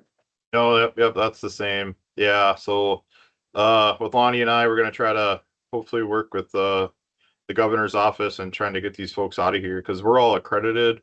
We go to those 2 conferences every 6 months, and we try to stay up on everything. And those sharks just will come in with and put a bunch of paperwork in and kind of just clog the lanes we're already using. But they make all these promises. I just had a veteran in here before the call, and he said he spent $1,000 on a letter from a shark, and they took 30% of his check. So it's still happening, and we've been pushing that. The DAV and the VFW really took charge on that, and I think 22 states already have a passed legislation out there that outlaws sharks. Unfortunately, North Dakota is not one of them, but yeah, we see it probably each week here. But yeah, for some reason, when we do submit a claim, it seems like they're getting these folks' information, because they like a Soldier's Angels called Trajector. There's all these kind of different ones out there. But yeah, if you have any questions, or let me know, and then we'll report them to the OIG office. But yeah, they're just pretty much taking the benefits right underneath the veteran, because they don't know what they're signing half the time. And it's a pretty lengthy contract, and we've seen a couple of them, and we've talked to a lawyer, and it's pretty tight ship. So just trying to help our veterans and educate them not to do that, is and not to sign anything right away. But yeah, it's definitely a hit to their pocketbooks, and then they just see the money sign or dollar sign above our heads. Well, thank you, Chris. I had a couple people quizzed me on some of it, and I didn't really know anything more than what I see from time to time. Right. I could send a flyer to you if you want. I'll send it out to Lonnie, and then he can ping everybody. But there's a flyer the VFW has, and I'll send that out. Very good. Thank you, Chris. Appreciate it. Yeah, no problem. Thank you. Mr. Chairman, Yes. Nate Huntington here, Chris, I appreciate it. Want to be on the same subject as Dave just asked you about. So I feel like I must have met you last session, because I was there with with Lonnie and Jim and Joe working on keeping this shark, what happened in the last session from passing, since it sort of got out of control. So I've got a question and then a comment. So the question first is that Governor Armstrong attended ACOVA meeting in February. I asked him about the shark bill, and since Lonnie's now on the cabinet, we just need to be careful. I asked the governor, he was going to be with us opposing sharks, because he gave a political answer, which was sort of maybe, but we need to be sure that we preserve the choices for veterans to get their access. So there's a perception among some that there need to be options for veterans. And so the question is that I need, guys like you and Lonnie to be working the governor's office. You already said that you were, so that we don't end up, we are the governor's administrative committee on veterans affairs. We do not want to be going against the governor's office during the session. So we've got to have the work done ahead of time. I guess that's the question. You addressed it, you and Lonnie will work that, but I want to be sure that we don't get crosswinds with the governor.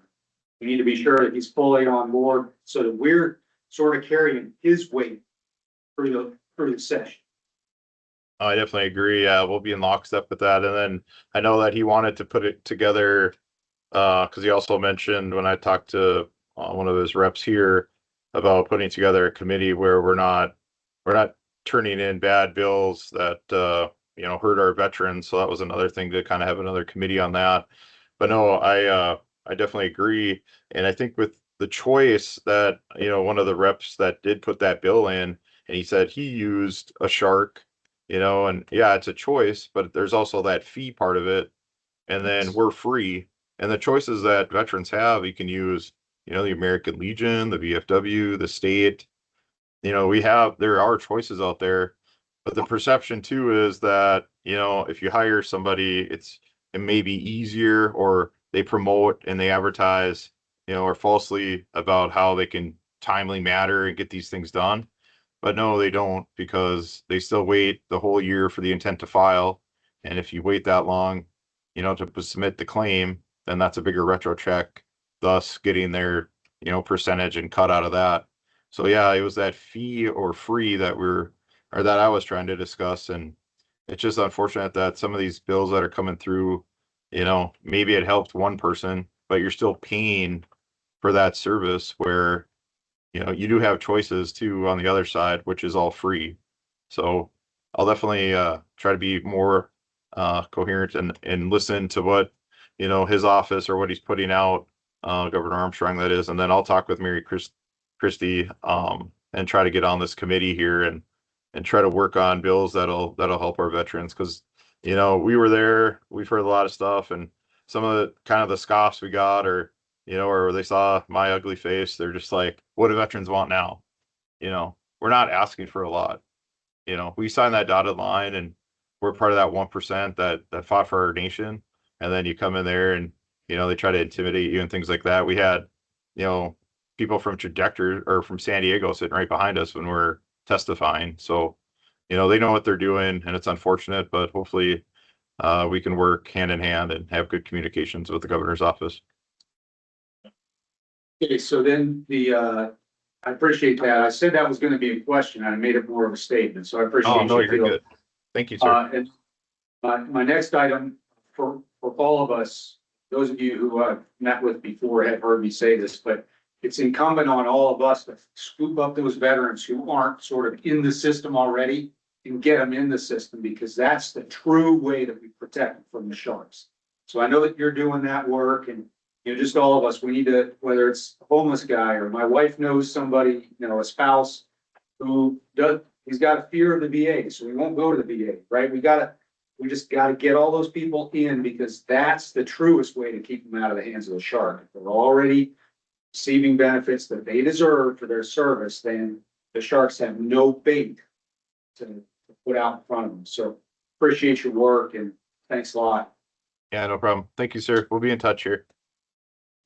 Follow up on that, too. You brought up choice. We didn't, defend that too much because we were getting pounded many times, but they made it about choice. I can't download it right now because the internet's too slow, but, at the end of session, I looked and claims agents that are accredited with the VA, legitimate companies, there was 600 and some. Yeah. So they could choose from their county, our office, the power of attorneys, and those 400 and some that are accredited. Yeah. And what big part of that is Chris will lose his accreditation if he coaches and tells somebody how to get 100%. And that's exactly what they're doing. They're telling you, you've got, you've got back pain, you can't sleep, and, all these things that are very hard or easy to fake, I guess, or hard to prove that you don't have. Yeah. Like fibromyalgia, different things like that. They convince people, and they've been testifying in this, class action suit in North Carolina. Some people that work for him, and they were trained on how to talk to a veteran and make sure that their goal is to get to 100. Because they get a bigger check. Well, not everyone's 100%. You're not. We're here to help our veterans, and really, we're gonna take the system. It's gonna hurt the veterans that need it. When every veteran comes out and says, yeah, I got fibromyalgia, this, that, and the other thing, and I never left my office. Okay? That's right. And that's not what it's about. It really, they're losing the picture, Yeah. and they're greedy. Yeah. They're making a lot of money. Yeah. That's what's sad. It's all veterans money. That's right. So Lonnie, there's one other thing for Chris, because you know, since I know this is gonna come up in this next legislative session, GA Group is the lobbyist group that's representing the out-of-state people. The shareholder, yeah, and they're very effective, they're well-known lobbyists, right? So, I know that we'll have our work cut out for us again.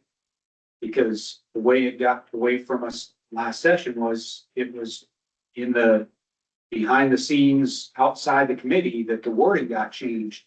And it looked like it was close, but it meant something different, so you just have to be paying attention. So to follow up on that, North Dakota Veterans Legislative Council met the 24th of April. I met with them. This is a concern of theirs. And they've already been approached by Charlie Adams, who I know also. And he's the one who's been hired to be the lobbyist for the claim sheriffs. And he's already gotten his earful from some legislators and a few veterans that know better. Yeah.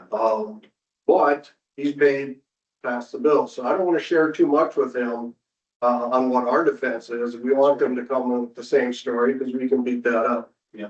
My feeling is the way we are right now, there's a federal program, should be federal regulation. The Fed should be monitoring it, shouldn't be ours. Yeah. We are better off without a bill than with their bill. That's right. If ours passes, that's great. But if theirs passes, it looks good. But that takes that veteran's ability to file a claim or a lawsuit against those sharks when they realize, hey, wait a minute, that's against the law. You can't do that. So that's my only concern on that, is that if they can bring choice all they want, I'd say then get accredited, change the law at the feds, at the federal level, what it's supposed to be. But you can't convince them then. So it's gonna be, if it comes again, I hope it doesn't, it's gonna be contentious again, and it's gonna be hard for them. So. Okay, any other discussion with Chris? Thank you, Chris. Thank you. You have any reports from, what's his home deputy board? Tom didn't make it on, Tom Ryan didn't make it on, his report. Dane has a survey that popped up yesterday, so he can't be here. Okay, he's got no report either. He does have some, I think, forwarded, but let me, Oh, I forgot to mention, the courting council is hiring a lobbyist, they're looking at hiring a lobbyist for us. So you might want to see how we can support that.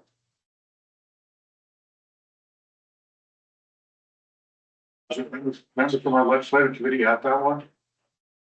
at the meeting? Oh, okay. Not from this meeting. Did you want me to read this from Dave or you guys get ready for the question? Just forwarding. Mr. Chairman. Yeah, go ahead. I think one of the things from Chris's presentation, the key word I picked out of there was perception. And if we're gonna allow two lobbyists, just pick two, one's got a ton of money, one's got half that amount of money.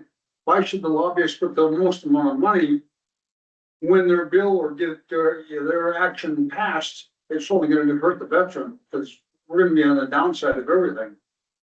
And the other thing is, we almost came to this a few years back, it was a different governor, but for the decision we made as a ACOVA committee was in conflict with what the governor's stance was, because his stance was clear. Ours was pretty defined. And that got fixed, but it hurts. It's another bump in the road. I agree. We don't want to go that again. No, we won't do that. We want to be fully committed with the VSOs and our legislature, make sure we're all on the same piece of paper. We're fighting for the same thing. Why don't you read that from Dane? That way it's on the record. Okay, so let's go. Currently, they're sitting at full with 52 skilled residents with 7 on the waiting list. 62 basic care residents out of the 98 basic care rooms. Multiple plan admits in June and July. They conducted their quarterly North Dakota Veterans Home Governing Board meeting on Thursday, April 16th. They had some really great communication feedback on multiple items. The North Dakota Veterans Home Foundation Board meeting is scheduled for Friday, May 15th in Fargo. And the NDVHF Golf Tournament is Friday, June 5th in Mapleton. They hired a new administrative assistant, Meredith Olson, who started March 30th. And she's been a total rock star. We're extremely lucky to have her on our team. They just hired a new graduate RN on Tuesday. She'll be starting at the end of May, but they're still short 4 full-time RNs. And that was it.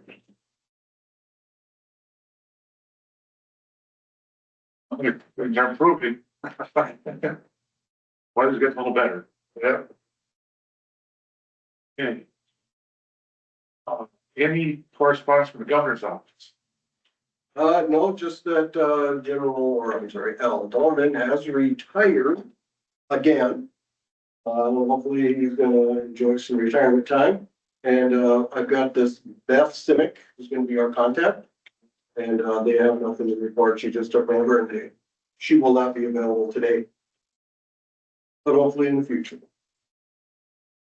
If she's got any report, you can do it tomorrow morning too, if she got any. Yep. And if there's anything you want from the governor's office today, we can just try to call it. Okay, like I said, if she's got anything tomorrow morning, she sure can, chime in or give you a deal. We'll get ready for the minutes then. Yeah. And if Jerome has got anything for the minutes too, he can put it in too for tomorrow morning. Hey, we'll go into subcommittees. A little different this time around, but, Department of Veterans Affairs Subcommittee, Chairman is Nathan.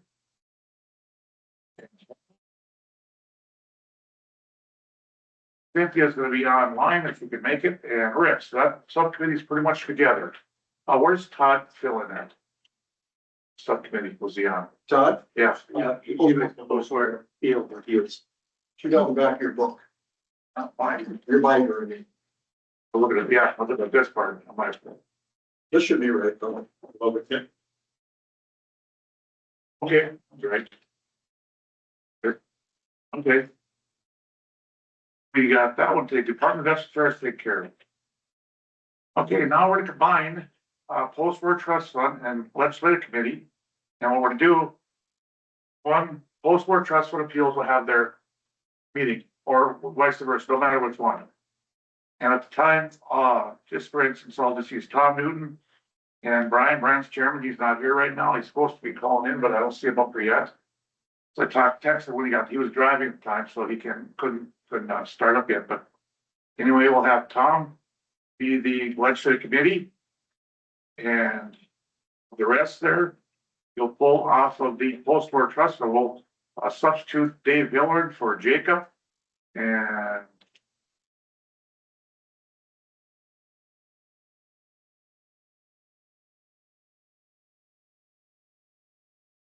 you see what I'm saying, please, at least you got 3 in a committee. So when it comes to the committee, you'll say, is Tom there? Yes. Jacob Volk, no. Dave Hill will be sitting for Jacob. Is Tom Ryan here? No, but Todd Rath is sitting for him. And if Trish comes on, she can be seated as for Brian or whatever you want to call it. Then when you guys have your post-war trust fund meeting, you start the same way. Trish is here, okay. Dave's here, okay. Todd's here, okay. Jim's not here, so Tom can sit in for Jim. And then whoever else left can sit in for Steve if you got enough. So at least you got a quorum. But I'm trying to do it both committees so you can have a whole business. Does everybody understand what I'm talking about? So on legislative, then it'll be Dave Hillerin and who? Will be along or be accompanying me? You guys will all be back in here anyway, but we'll just switch names on your committee. When you say one name, Dave will fill in for one, and whoever else is here, Todd will fill in for one, back and forth. One thing, proxy. Yes, you'll fill in for them, because you You just just want them to meet at one, as one committee. yeah, they'll be in here, and then I'll have the Department of Veterans Affairs meet out there in this little table right over here. I think it worked okay. Because there's nobody be on, I don't think Cynthia's gonna chime in, but so you guys can all meet out there without a computer. I'll just little room right over here. If that works for everybody understand what I'm talking about now. That way we can have enough members to hold a meeting. You'll just fill in or be appointed to that committee by that name. Or fill in for them. That way we can have a whole business to everything. I know post-war trust funds got to consider a post-war trust has got to consider a donation thing and then have an appeal, so. That's why we need to have a full quorum for that. The legislative committee just needs to meet, have their meeting. I don't think there's anything really to talk about there. I didn't see their committee agenda, so. I just have the minutes from the coordinating council for review, and that's the state of items. Okay, that'll be a quick meeting then, because your appeal comes up at 4:30, so that's just the time and date you to keep in mind. It's 3 o'clock right now, so you can pretty much get all your other stuff done before that appeal goes on. Sound good? Okay, well, you're until tomorrow morning at 9 o'clock.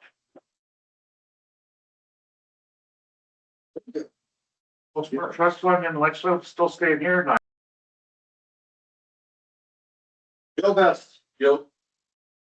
Jim Hopalong. Around. Dave Hillerin. Yo. Trish is not here. Nathan Huntington. Here. Tom Newton. Here. Rick Olick. Here. Tom Ryan. Chris Strong. Here. Jake Volk. Al Wernigan. Here. I'm gonna get you the last name of all these times. Jay Tallgrove. Did you miss you? Here. Sure. That's easy.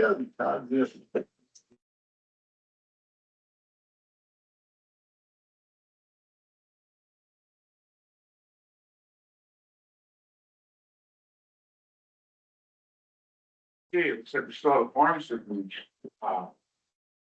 that business. First business, I forgot about yesterday is to approve the agenda as amended. That we re-amended after the fact that I put those two committee together. Then get a motion to approve the agenda as I did it because I did it right now because I put those two committees together. All amended.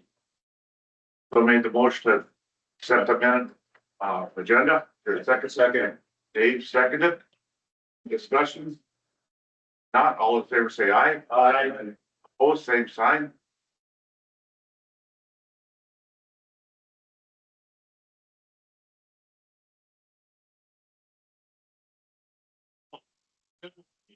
Yes. I got a copy of that on the emails. Is there any questions on the February minutes?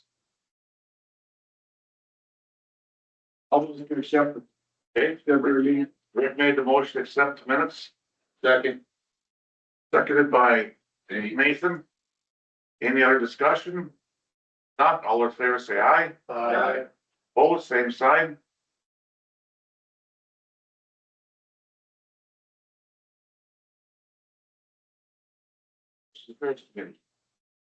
We met in Minot, North Dakota, 7 May 2026. A meeting was called to order at 15-20 minutes by Chairman Nathan Huntington. Roll call, all were present. Representative Slacker.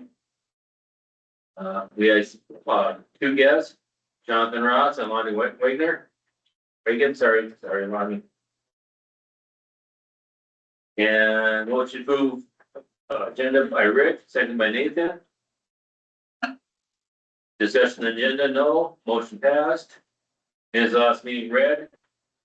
Motion to set by Rick, second by Hal. Yes, minutes, yes. Motion passed. Okay.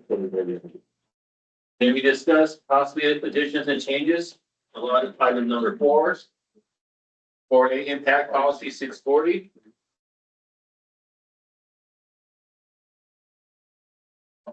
Chris Deary suggested for the ACOVA committee to change from max 5,000 once in a lifetime, no matter what.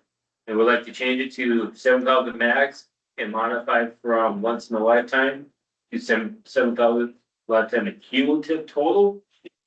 Currently, our budget at our current balance is $6,536.28 for this program.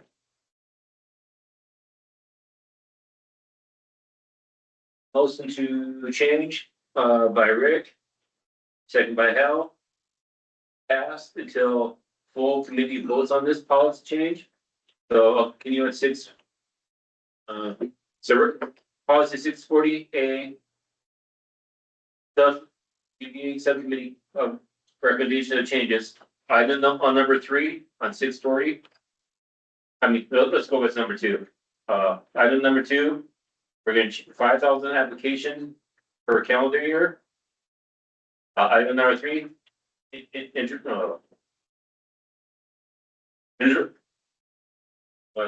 that right there. An interval of a grant, a cumulative maximum 7,000 over lifetime. Item number 5, additional guidelines. We added 2 new guidelines, F and G. New application must be made for future requests against a cumulative maximum of 7,000 total. Grant shall be based on funds available at the time of application. You want to keep reading, or you want to go over this as we go through? Yeah, we'll just go through right now.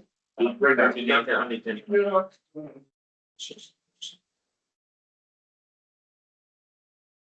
Okay, so while Dan's pulling it up, we fielded the inquiry from one of our VSOs, Chris Deary, to amend the impact or adjust the impact hardship assistance grant, which is policy 640.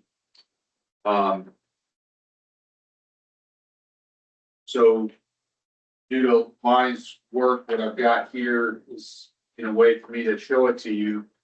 The current way it's written is that the maximum grant is $5,000 per applicant, and they can only access it once in their lifetime. So if a veteran comes and they need a grant and it's decided that they get $1,200, it's not that they get $5,000, it's that they're capped at the one-time access to this and the level that it's needed that they need. And so Chris asked for just a larger amount and that it be a cumulative, meaning that that veteran needed the $1,200 that I just used as an example, that later on they could come back and get another grant to up to a maximum. So the DBA committee recommends that the funding limit be up to $5,000 per in a calendar year. The cumulative lifetime total will not exceed $7,000. So we had a small concern got $6,500 in this, grant funding right now. Money, is certain that there is some additional money, but we do not want to raise to say $7,000 when the account has $6,500 in it. But we do want veteran to be able to come back later on and access more of that money. So we're recommending $5,000 per applicant in a calendar year for a cumulative lifetime total not to exceed $7,000. That the interval of grant, instead of once in a lifetime, they could come back once per calendar year. Dan, you get a typo on the calendar? Do that? And then scroll down slightly. With our recommendation then, there are two new additional guidelines that need to be added. So a new application must be made for future requests against the cumulative maximum total. And grants shall be based on funds available at the time of application, which wasn't stated before, but of course, the consideration of the funds that are available was there already. Want to be sure that since a recommendation to the full committee is that we're expanding the amount of access that a given individual can have to this impact grant. We want to specify that. But then could you scroll down just a little bit? So, sorry, scroll back up. Okay, and stop, go down, see if we can get that line to the bottom so that we can see. Thanks, sir. That's perfect. Okay, so then, DVA committee recommends to the full committee passage of policy 640 with these modifications. Okay, there's been a motion. Is there a second? Made the motion, so. Oh, sorry. I'm gonna get one head with Joe. Any other discussion?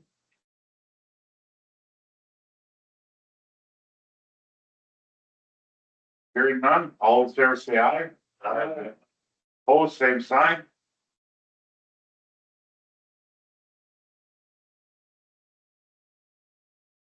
No.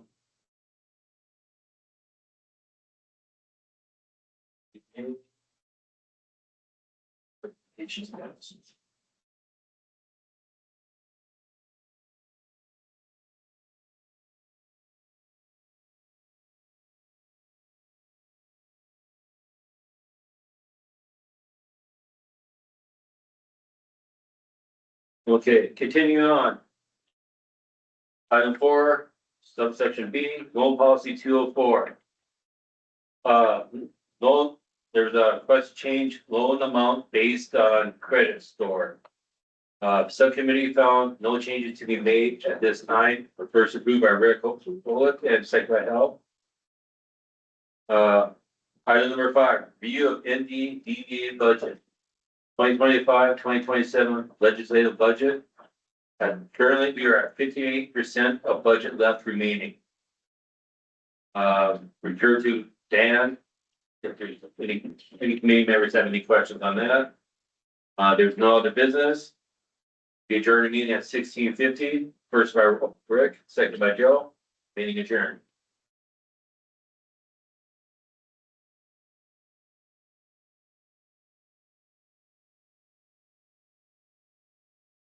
Mr. Chair, I have nothing further. Joe actually covered all of it. Okay. You want to submit that as, motion? Yes, sir. I make a motion that the committee receive the minutes of the DVA subcommittee as read. Yeah, that's fine. Yeah, it's my motion. Okay, there's a motion to accept the MDDVA committee report. There's a second. Like seconds. Rick seconded. All in favor say aye. Aye. Opposed, same sign.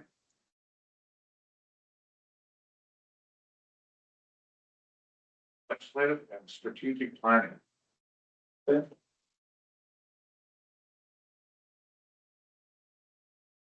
Okay. The legislative committee met on May 7th of 2026 in Minot, North Dakota. Our meeting was called to order at 15:08 hours by myself, Tom Newton. Also in attendance were Todd Roth and Dave Hilleran. Absent were Tom Ryan, Brian Bartlett, and Jacob Volk. Minutes of the last meeting were read and discussed. There was a motion made to accept the minutes as read by Todd Roth and seconded by Dave Hilleran. The motion was carried. On our agenda, we were tasked to review and discuss Senate Bill 2025, which is a $500,000 homeless veteran bill. Our committee recommends carrying forward the balance of this fund to the next biennium. We also recommend continuing appropriations for this bill. We had a motion to approve by Dave Hilleran, a second by Todd Roth. Motion was carried. We also reviewed and discussed bridges for the fallen and concur with everything that was stated. We reviewed and discussed House Bill 1293 for the headstone medallions for National Guard and Reserves. Our committee recommends approving the use of the medallion samples that were displayed yesterday. We also recommend that we get them on order as soon as possible. There was a motion to approve by Dave Hilleran, seconded by Todd Roth, and the motion was carried. We also reviewed and discussed Senate Bill 2265, which is a Fargo National Cemetery Building Fund for $3 million. We just reviewed and discussed possible legislative items for the 2027 legislative session. We didn't see any amendments there or changes. We had a motion to adjourn at 15:53 hours by Dave Hilleran, second by Todd Roth, and the meeting was adjourned. That is the end of my report. And then I make a motion to accept the legislative committee notes as read. Yeah, there's a motion to accept the legislative strategic planning committee. It's read. Is there a second? Second. Second by Joe Best. They got it. Okay, seconded by Nathan Huntington. Any other discussion? If not, all in favor say aye. Aye. Opposed?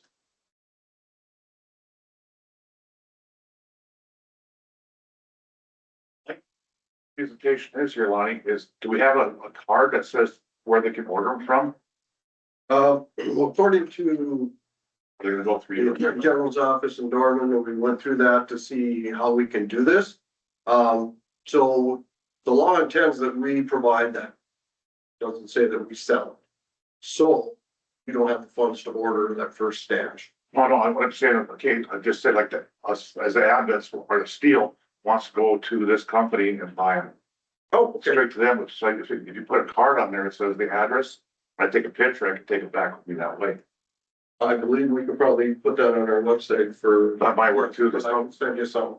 because then each post go do without having to go through you and cause a lot of headache problems. Okay, yeah, the company we got them from will do a by order Okay, by, of course, we're state, so I had to put it out to bid, and I did find someone that can provide us at about $20 a piece, instead of 75. I haven't ordered those samples, but they say they do the same thing, so yeah, that would be an option, but those are in bulk. So if you want to order one or two, then I would have to probably go through your. but I will send you, I'll send everybody here the. We'll wait just until that one comes through. If we get that for one for $4 price, that's a heck of a lot better deal. I will get something sent to you right now. Okay. All right, we'll move on to the post-war trust fund committee report. All right. Okay, location Minot, North Dakota, date of May 7th, 2026. Meeting is called to order 15:59. Football, Chris Potney was available later on for the appeal on the teams. Dave Hiller present. Steve Anderson is absent, excuse me. Todd Roth present. And Jim Hopper was not available, but his proxy was Tom Newton. The motion to approve the agenda by Tom Newton and seconded by Todd Roth. There was discussion on that and that motion did pass. Minutes were read. The motion accepted minutes by Todd and seconded by Tom. Also discussion and the motion was passed. Agenda items 1 through 5 were reviewed for agenda and approved. Also approved. Items 6 through 8 was also reviewed for the agenda. At that time, we had a temporary adjournment for an upcoming appeal. Want me to go into appeal or just finish the post-work trust? Yeah, finish the post-work trust. Okay.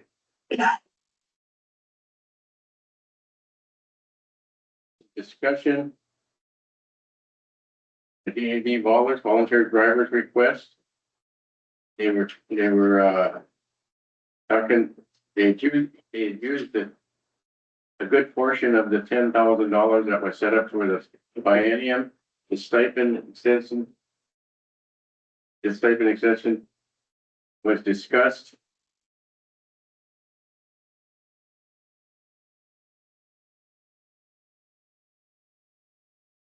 And it was recommended that go to the full committee with the town here. Well, after much discussion, we need to show can ACOVA recommend monetary grant or donations and the possibility to establish a new policy for such. Great. We recommended it come to before the full committee and with the Attorney General's interpretation.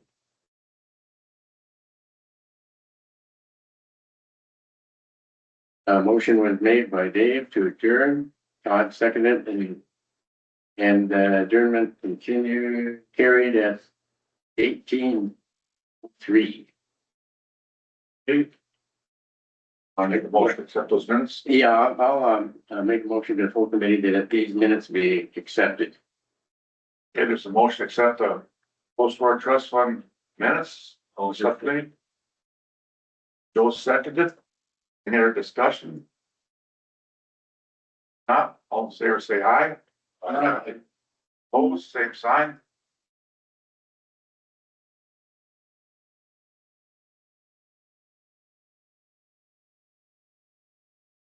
What's the budget allowing? Can it extend more in the stipend or not? We're talking about the stipend for the transportation. Transportation volunteers, yes. That's on you guys, the post-work trust fund, and now this is money coming from the interest rates of post-work trust fund. There's sufficient funds in there to do an extension if you wish. Yeah, close to 500,000 in there with this year, or this biennial's 377 plus carryover and other interest earnings in there as reported on my book here. So the, let's just make a motion to put in our $10,000 in program and see how far it takes us. Which, yeah. Okay, just I'm trying to keep it in mouth in there so we can keep it controlled so next, and we know exactly where we're at, so that's what I'm trying to do, so. Is there a motion out there to stick in there $10,000 into a stipend program for transportation? Joel make the motion, is there a second to that motion? I'll second it. Rick seconded. Any other discussion? Hearing no discussion, all those in favor say aye. Aye. Opposed, same sign.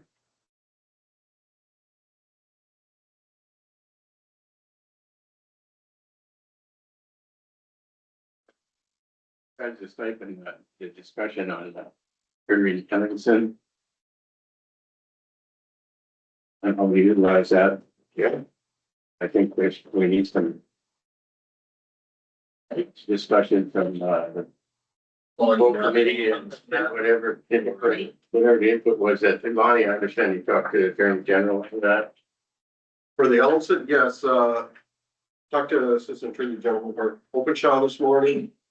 He looked at, kind Constitution and Statute Code, and you are authorized to make any donations to any veteran program. So making a donation to the American Legion Auxiliary in the hometown next to Ellingson, who is, I guess, supporting the program.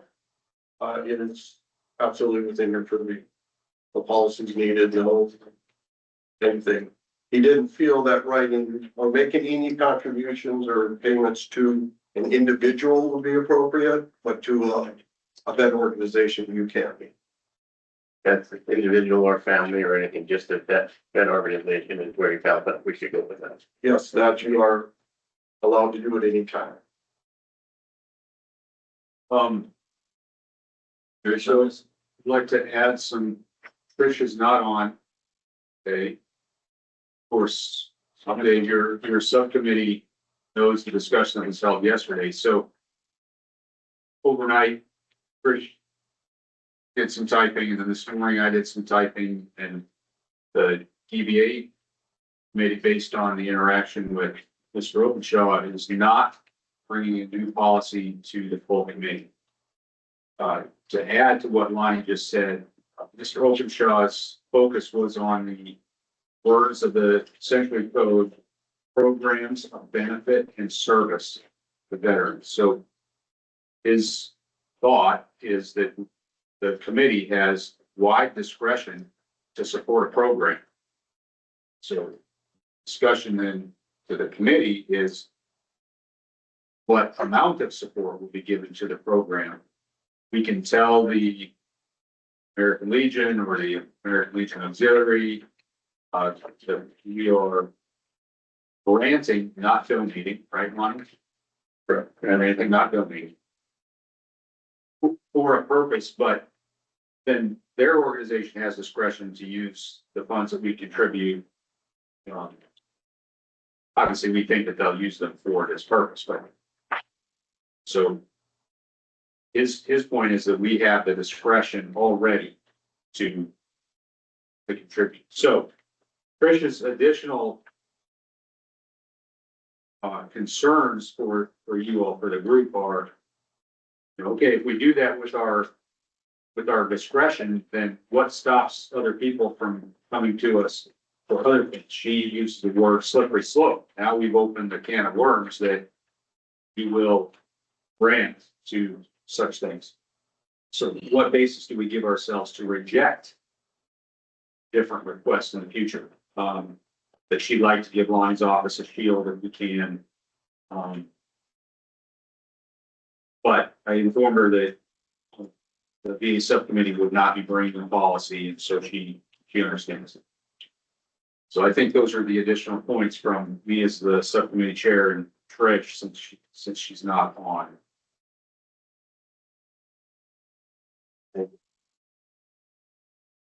Is there a amount you want to fix this one?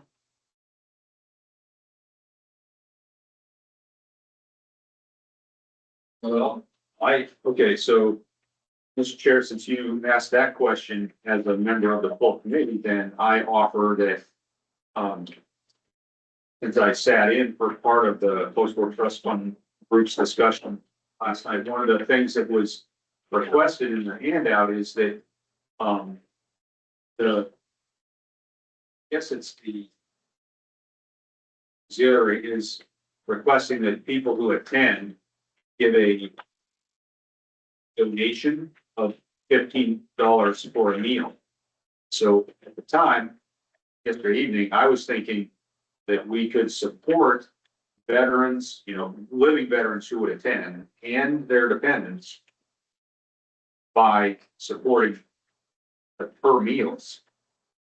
So I have sort of a top limit. If there are 400 veterans, that we could support 400 meals, but that's $6,000. So in honor to Trish's concern that we set ourselves up with like one large donation and then turn somebody down for a small one later, maybe that's not an appropriate amount. But that was a category that I would recommend us to consider, because we know that veterans who would attend and their dependents would benefit by a meal if we were supporting meals. And I think Lonnie yesterday was just talking about bottles of water. So you sort of have a $40 $40 or $100 to, a main idea of supporting meals for veterans who are.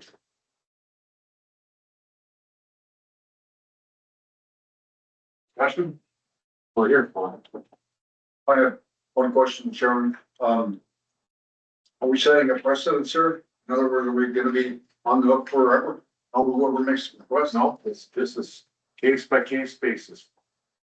Everything. With we this committee accepting or rejecting? Yep.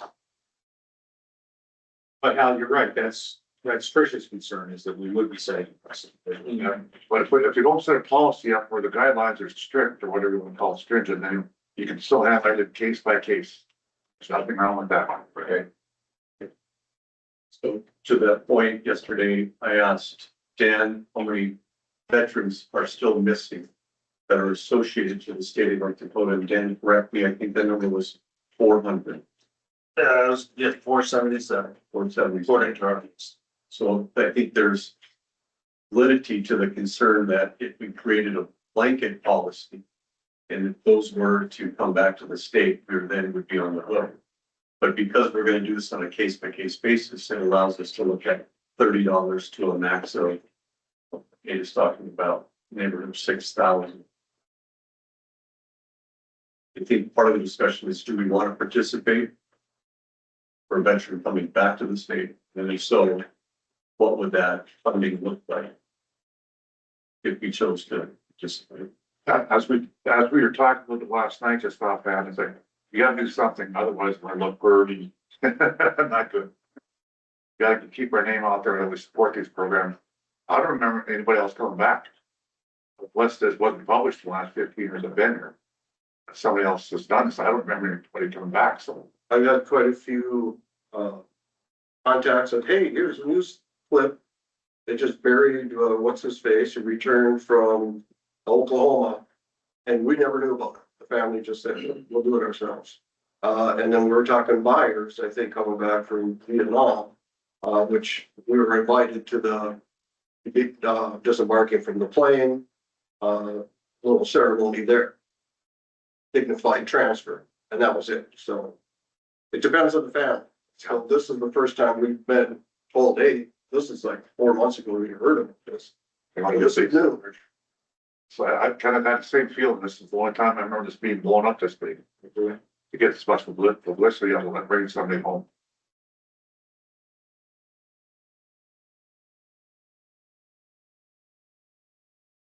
We want to make a decision on them. Go ahead. I have one follow-up question. Because it was gonna be a variance and too many unknowns, how many attendees are gonna be at it, whatever event we approve? We wanna approve a monetary amount or per head? There's a big difference. Yeah. That's where we're at right now. If you could do, like I said, you got to do a monetary amount per head, or give it to our Veterans Affairs officer and let him decide too. No, we don't, on a case by case basis, everything is different that way. Like, if you do it by it per head, then you kind of have to have accountability. Yeah. So that's what I'm saying, is all the variables, what's going to go on with this here, so. A gift to the Legion group for that program, spend, as they said, would be Gift or grant? a grant, but that ends our participation, you know, and our involvement of having to get a report back. Then we do the grant to the home veteran group that's sponsoring it. And but that's our safe spec to go. It's, you know, like you said, we still do it on a base by basic basis as it comes out, case by case. This was the auxiliary book, right, that was providing most of that. Yeah. Assistance.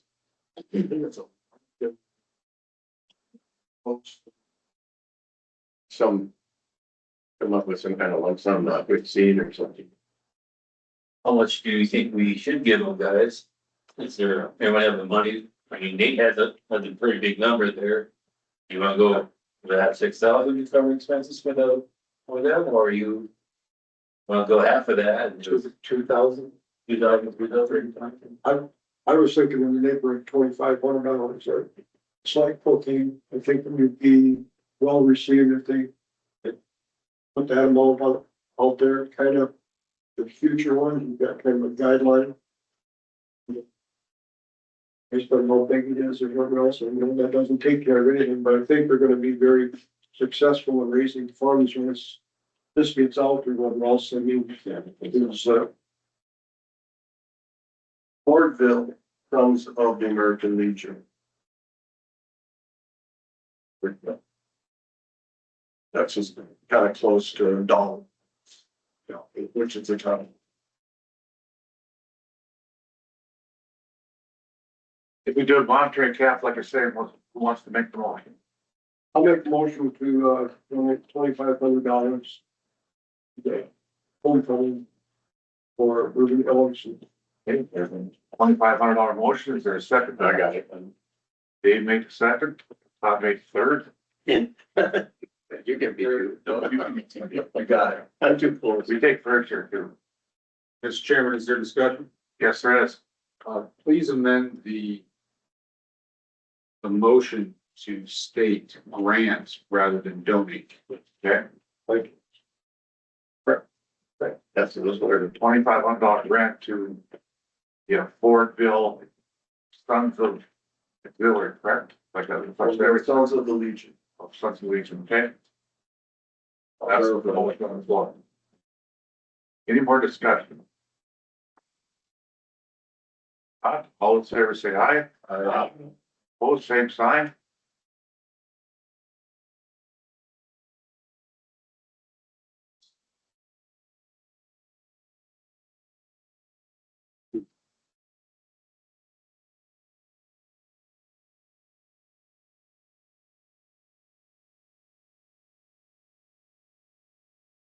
Okay, the appeal subcommittee met in Minot, May 7th, 2026.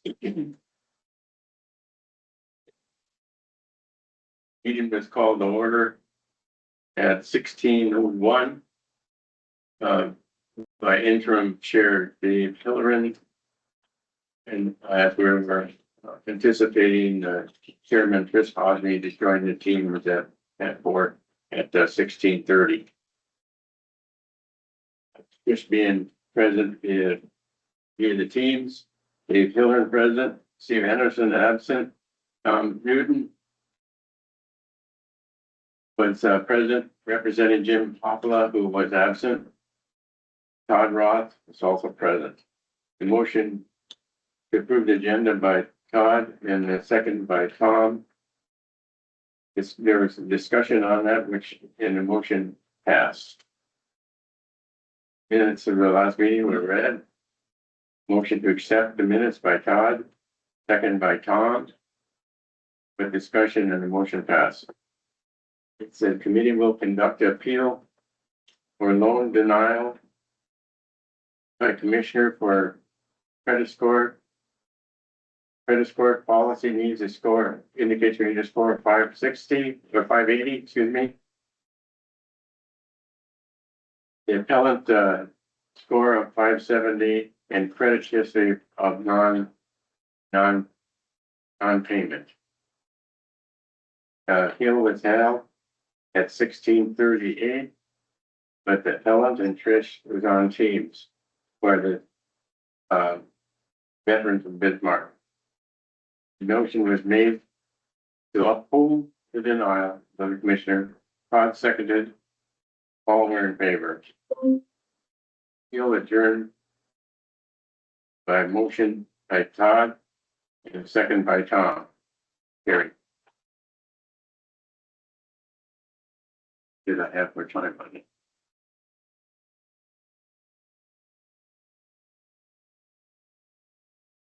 15:07.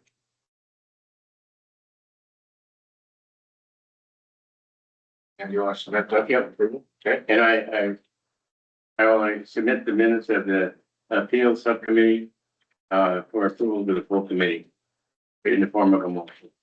So the motion to accept the appeals to the minutes, is there a second? Seconds. Is there any discussion? All in favor, say aye. Aye. Opposed, same sign.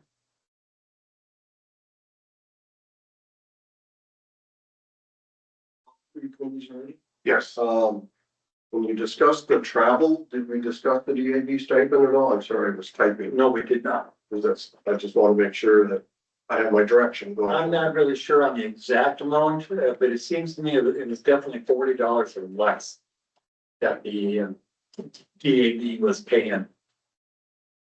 I was from Bismarck, North Dakota. So, for those that were in the committee, we provided a stipend in the past through ARPA funds to DAB drivers because Cavalier was having a real issue getting people to drive. And so we put it out to all the DAB vans and Cavalier's the only one who applied. And so we give them $100 to drive back and forth. Pay for, they get a meal from DAB, but it's their time. It's a full day event for them. After you got your approval, others popped up and Richland County said, yeah, we'll take that. And so we divvy it up and say, okay, you can have this much. So $100 per round trip, Richland County, I was just pointing out, but committee isn't that low compared to the others. And Bismarck's doing $40. So I'm not sure if we need a policy on that or guidance from you that says, okay, maybe only this amount. So. Because we're giving them $100 to go drive back and forth, and they're busy, very busy down there in Richmond, so they're doing a lot. So the discussion is 10,000 we get eaten up quite quickly. That should be lower than for And as we all discussed yesterday too, about it's actually volunteering. They're volunteering. It's not a paid duty. It is volunteering. So we give them a stipend. I'm gonna bring that up to decide, see what the committee wants. yeah, as long as it's much farther drive than Right. they're, so they're making more money than us. Remote, you're still doing the job, no matter what. Volunteer. Is it still a one-day obligation? I mean, it's. Well, for Richland, yeah, it could be a few hours, like Tom was saying, if you have one veteran or two and they have quick appointments, you go up there, you wait in the driver's lounge for a little bit and you drive back. However, Cavalier and others, especially Bismarck, it's a full day. Yeah, there were times where they leave right at 6 a.m. A lot of times they don't get back till 5 or 6 p.m, even as late as 8 p.m. That's a 14-hour day that they're on the road, yeah, but they still only get paid that $40 or it's either 35 or 40, I'm pretty sure. Last I heard. Richland hadn't had a problem with volunteers in the past, but they heard about this and why not, right? So they jumped on board. However, now we've got this background check thing that's coming from the higher ups at the VA. So background checks have to be redone and we're hearing a lot of gripes from the volunteers. So if you're volunteering at the VA, at the cemetery, or driving anyway, at all, the VA, you're considered a volunteer, you're covered by their insurance, all that good stuff. But you're serving our veterans, so they want to do background checks, make sure you're not an axe murderer or something else. So they got to come in, fill out a questionnaire, and do a fingerprint. It takes another day or so of their time volunteering. So there's a lot of gripes going. So some people say, forget hunting. I just do. I've done enough volunteering my time just to volunteer my time and not actually. So I don't want to take this away because that's right now they're getting hit with that and then cut it down. So Yeah, one make you aware. one thing to keep in mind too, when it comes to these statement, I mean, it's basically a thank you to them. But at the same time, it's getting tougher to be a driver.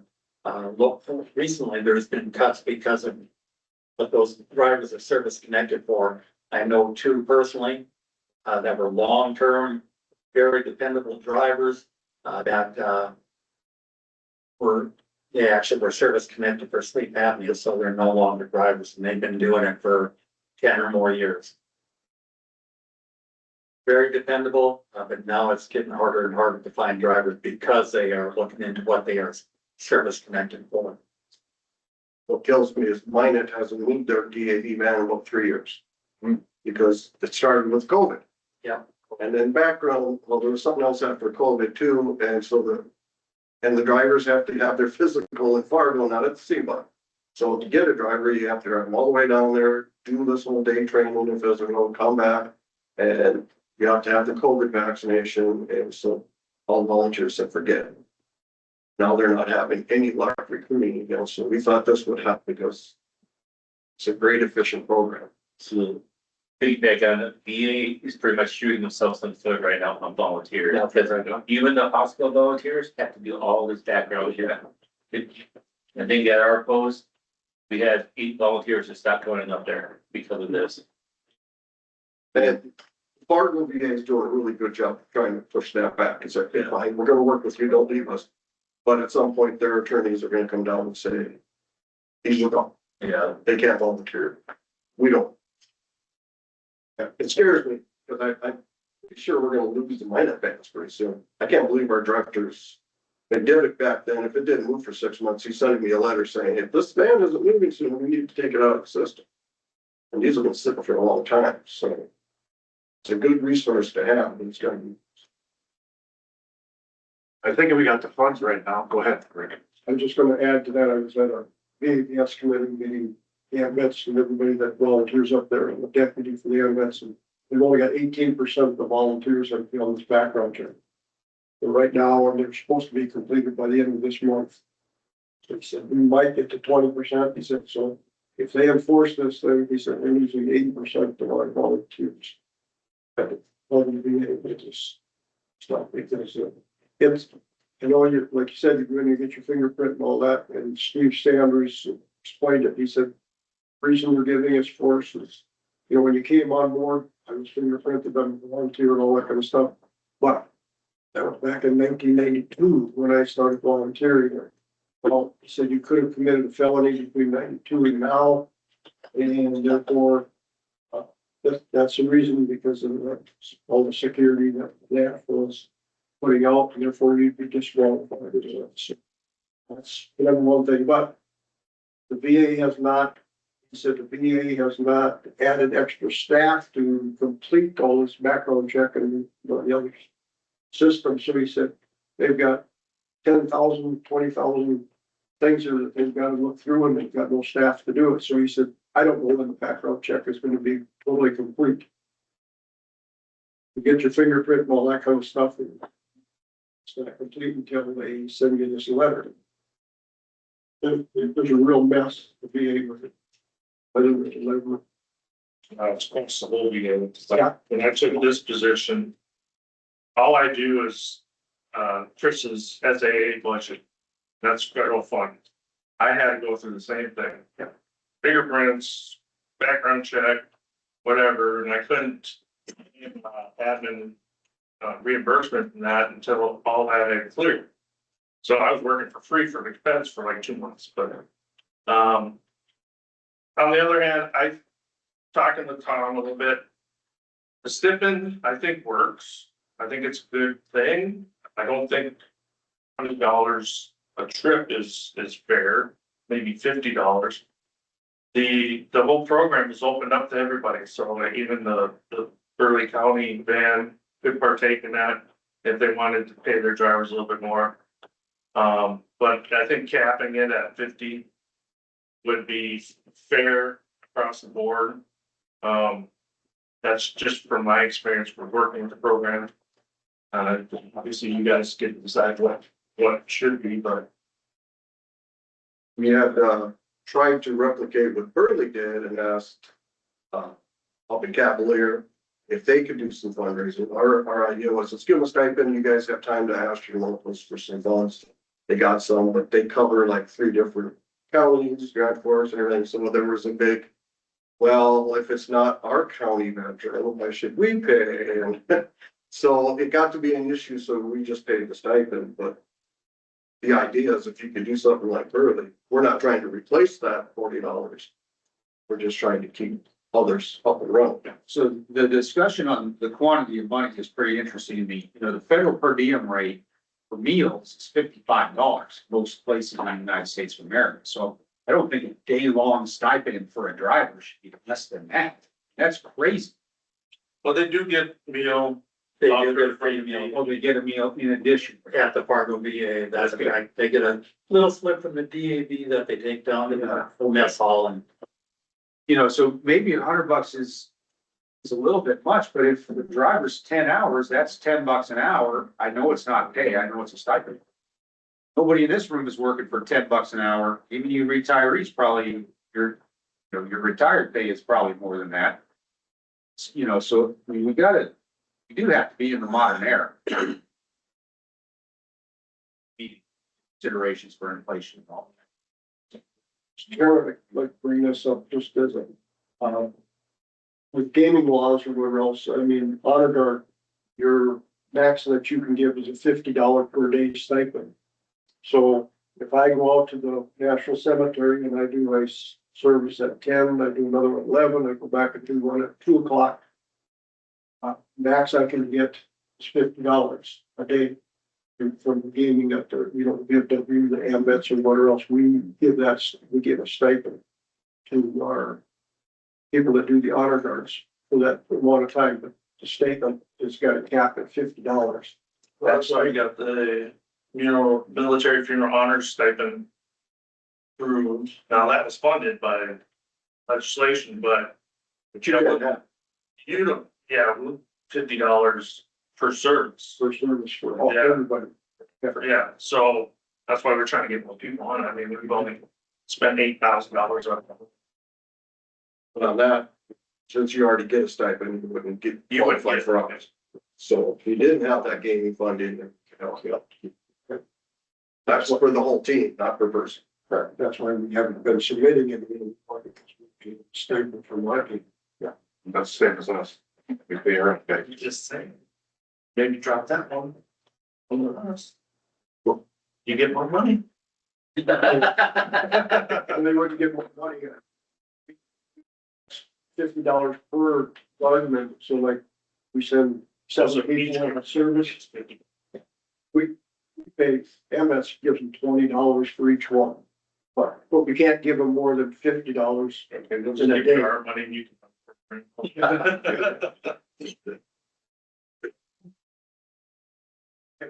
I would, based on this discussion, I think we need to limit it to $50.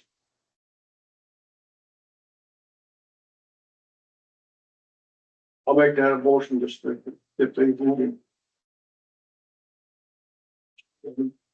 Okay. I kind of was thinking through that, it's like, $50 for 4 hours. If it's over 4 hours, that's $100. That's what's my thoughts, because money's time too, for that. 4 hours, it's $50, $12.5 an hour, that's still good money for, but that's least sensible than the other, so. Please keep in mind, this is voluntary. Yeah, And I I think know. it shows the dedication of the Burley County drivers to give up a full day.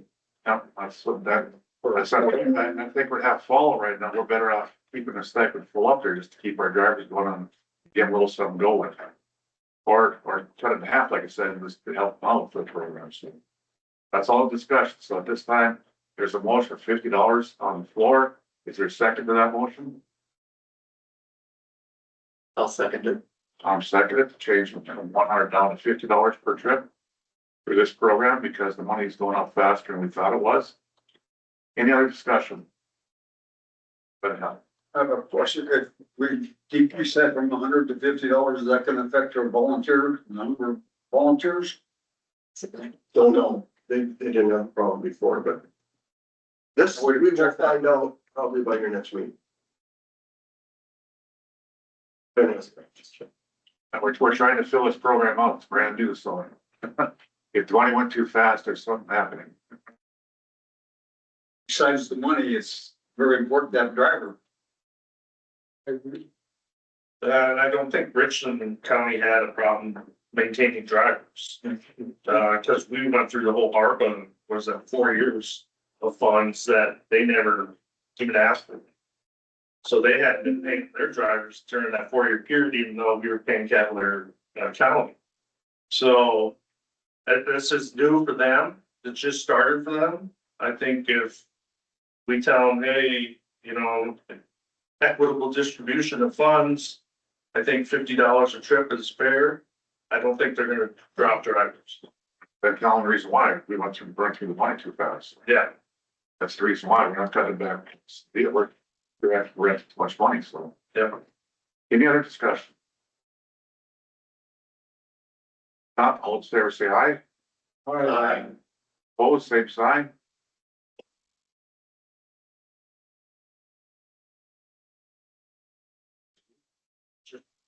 Just one. See number one up there, so I just double check. My report, I did go through my NEC meeting, stuff like that, and I've been pushing everything forward, bringing everything back. Like I said, North Dakota's in the right track. As far as I work with the stuff we're doing, the ideas we're coming up with. My question today will be, what is you gonna do this summer for fun? That's coming up here. The reason why I'm not being nosy, I just wanna find out what I can have fun doing too. If you come up with a good idea, I'm gonna take it too. Question. We're gonna do this summer for fun. So somebody's got a good idea out there, just because I'm gonna piggyback off the idea, so.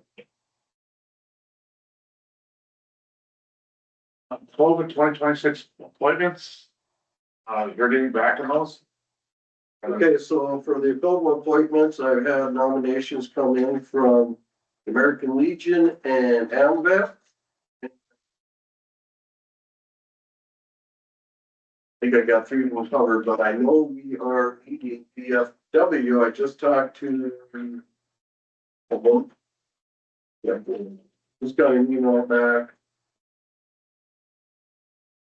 They said you're interested in doing another term of bylaw. Yep. You have to have 2 names. And so I responded saying you still need to put in 2 names and you could put in there that they prefer whoever. Okay, So VFW still needs to do that. I'll talk to them when I get back, we'll sit down on that, get that done this week. Okay. DAV's got theirs in, Legion's got theirs in, and AMVET's got theirs in. So we're still waiting on VVA. Dave, you're up. So Dan will need to put in your name and another if you're willing to do another term.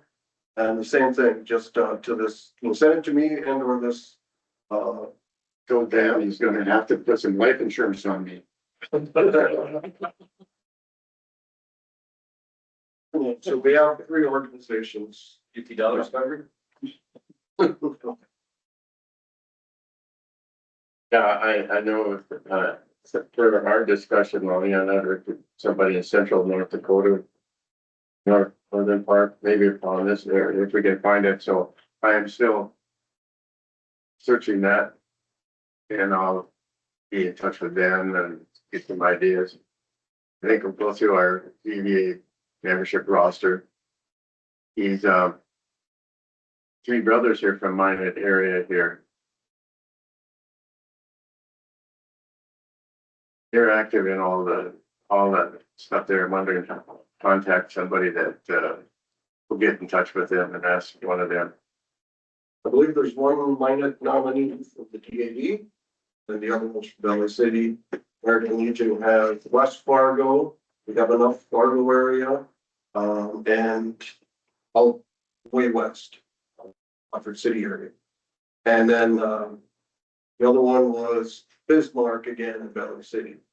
So we've got a lot of Bismarck, Fargo areas.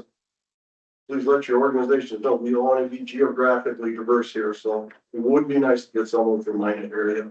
Closest is what, Jack Folks in Devil's Lake, and Tom Ryan, he's up again, so he's done. So there's 2 names, and his isn't one from Williston, so Williston will no longer have somebody.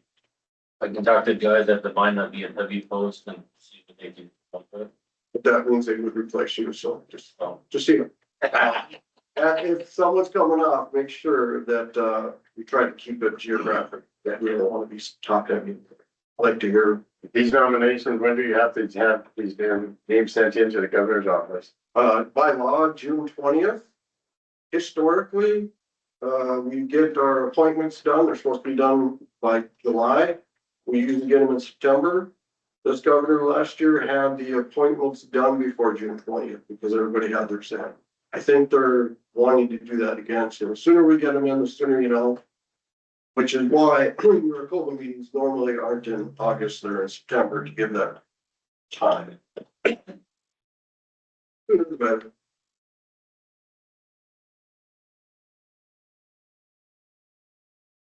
Okay, time and place of next ACOVA meeting. The national ambulance is the 19th or 22nd of August. You can put that in your calendar too, for national. We're down in Orlando this year. Sorry, when was that? 19th through 22 of August.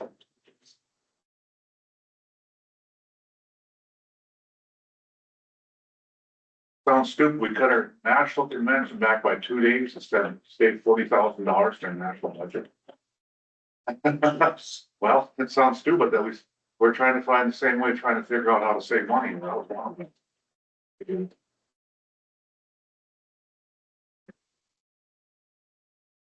Was it August what?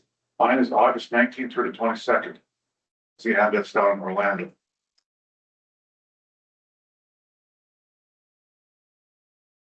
Labor Day is on September 7th. I also wrote down You said 14th through 22nd? 19th. Okay.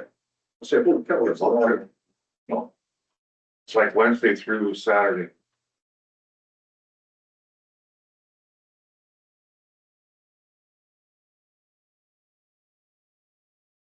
Wednesday through Saturday. You're talking. Yep. 14th on Friday. So we can either do, No, I'm talking the ambulance.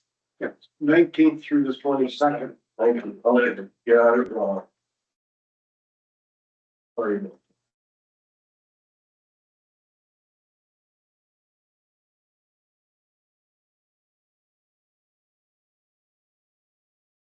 the second week in September would be the 10th and 11th.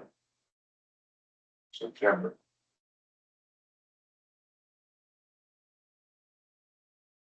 Any conflicts? This our week, Labor Day is on a Monday.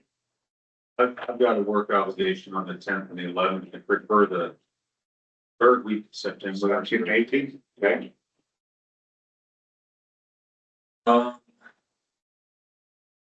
September is a busy month for us in West Fargo. We have West Fest, we have. Yeah. A lot of stuff going on. When's that West Fest going on?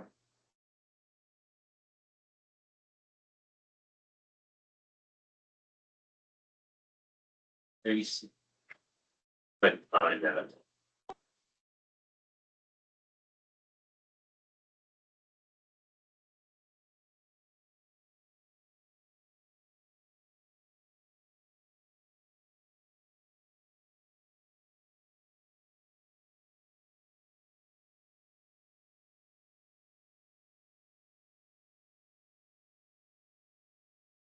On Joe's thumb type in there, we do have the upcoming legislative session. So I feel like we should be in Bismarck. I don't know if we need to be in Bismarck for both the September and then the fourth quarter, but we should be around Bismarck and try to do something that's going to incorporate advocating with our legislators, or allied forces, so to speak. I imagine that our first quarter 2027 should be in Bismarck because the session will begin. So maybe the September one, we wanted to have it a different location and do the fourth and first quarters in Bismarck. You should consider maybe Medora, September. Presidential library. So West Fest is September 20th. That's, okay, that's, Oh wait, that was 2025, so. It's the same weekend, just different day.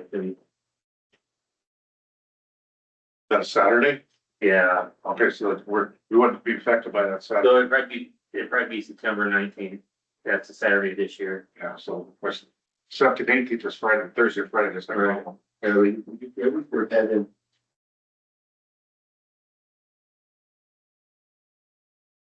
We want to schedule those meetings, that first one, that we have to have the ARPA one or the HIPTA ones, or do you want to wait till the fourth quarter for that one? It doesn't matter. I guess it's up to you guys that, we usually do it at the reorganization meeting for the new members. But, can skin check with Mark Openshaw too. They have that, training for all boards and committees too in Bismarck. At some point where they cover a lot of that.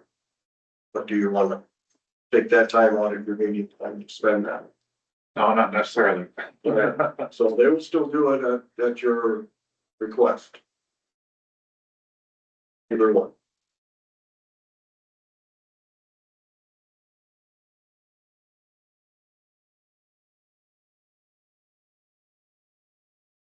I'll just start this off for the 17th, 18th. And the reason why I say that, if you want to make it a whole weekend, you can still have fun with Fargo on the 19th. Well, that's big street dance, bring your own beer, party everything outside. Band will be there. Bring the kids. There's 3 hour trade. Well, my kids are all grown, so I'll bring my grandkids. Yeah, there you go. Bring a pillowcase, a king size. Nice. Like you guys keep the I'm pillowcase. sure the football game sometime that weekend too, so.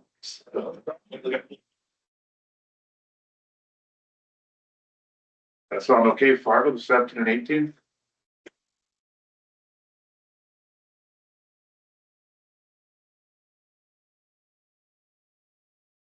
I'm sure, I can figure out the schedule too.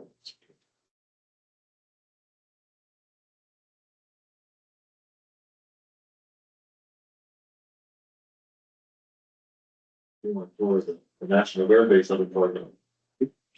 Maybe certainly wasn't that now. Actually, their new one, there's pretty cool with all their IT stuff. Oh, High tech. one south, or north of the airport? Yeah, it's still north of, but they have a whole new armory now. That's what I heard. I've been up there since they built that new. All the bridge. Another armory or? We'll get a tour. Another brand new, there's brand new. Coordinate on that. All the cybersecurity stuff's in there. That one wasn't my favorite, that wasn't there. That's the Armed Forces Reserve Center. Yes. This is the Oklahoma Army National Guard armory right next to it. Thanks for throwing me under the bus. Yeah, that was welcome. You back in flood duty, I was leaving on one. That's all I'm expensive. I'll be for that next armed force. Okay, round table discussion. So you guys agreed on that, 17, 18? 18 in Fargo. That's Okay. right. Yep. 17 and 18. That's what I said. Always, there's, you guys go to Fargo that weekend, I'm gonna stick around and. We'll join the location.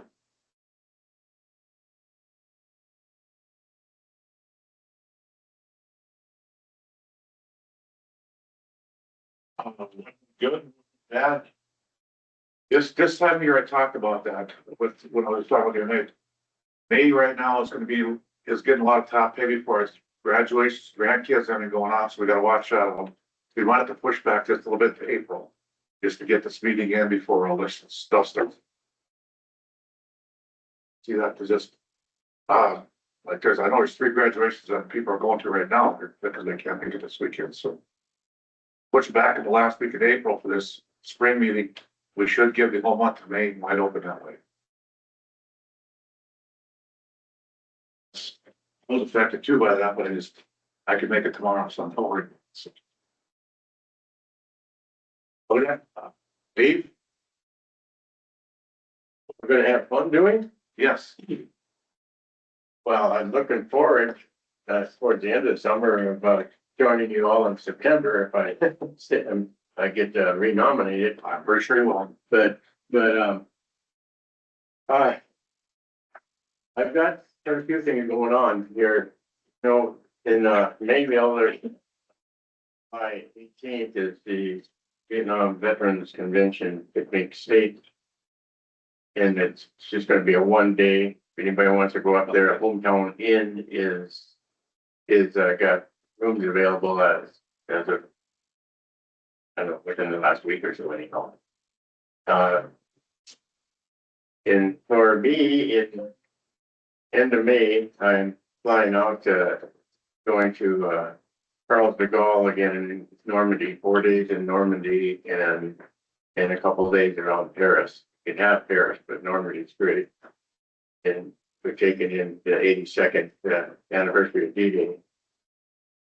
I've got a relative that died out there on D-Day on buried in the cemetery there. I went out there a few years ago and located his grave. And I think there's considerable people from Newtown area that are going. There was over close to 30, I think. And there was some ceremony that the Three-Field tribes did. And then that's a Ritual nation there. There's quite a few going out and they're having a ceremony that they're gonna be in a parade and stuff to honor somebody, and I don't remember who it is they're gonna honor, but anyhow, that's being organized. Other than and I hope I get to spend some time walking around in the hills a little bit. Down in the Black Hills, I had a residence down there for like 6 years. And it's a pretty nice area, but all of California moved there, I think. But it's a pretty decent area. I was up in that area there, the pass that Todd was talking about last meeting.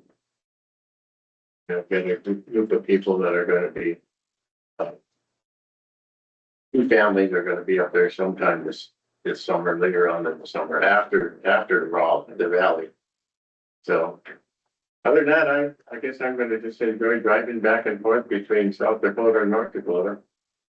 I do that quite often. And that's so much fun. That's all I got. Okay. Oh, summer's coming, so I got, I'll be doing as much fishing as possible. Well, the first one, let's do time. Trip out to Van Hook Arm scheduled in July. Got a couple of trips to Devil's Lake. Just 2 or 3 day deals. One out Van Hook will be there for 4 days or whatever else for that one. So, that's pretty much it. Or what else? Got the grandson getting married. Checking with my wife, I think that is the 19th of September. We'll be able to make at least the 17th. Let's see. Busy they get me on that. Where's that at? Down in Hankinson. Oh, that's not. It's not too far. Yeah, so anyway. Other more great grandchildren going away sometime this late summer, early fall, so it'll be fun. All I got. All right, so, right now, my summer is not as booked as it probably should be. My wife will start, letting me know about how much advertising I need to do, my services here, probably any moment. I will get to spend a fair bit of it out in western North Dakota. My wife works in Medora. And I'm, volunteering at the Medora Volunteer Fire Department, where I'm a member, during the President Trump's visit, which is publicly, it's been announced that his America 250 tour events include visiting the Presidential Library on July 1st. So, on duty at the fire department. We spent some time hiking in, mountain biking in the Badlands. My goal for the summer is to get my Harley into the shop and get put in and get it going again. That's it. Cool. My summer's not about fun, it's about working. It's my busy season, and I won't be done till October, and then I start farming. So I'll have fun in between the weekends when I can. The bars will call, and there I'll be. Well, first of all, I'd like to thank everybody for the great open discussion that we all had on different topics.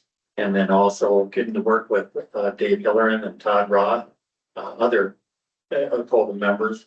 It was a good experience. And we had a lot of good discussion there as well.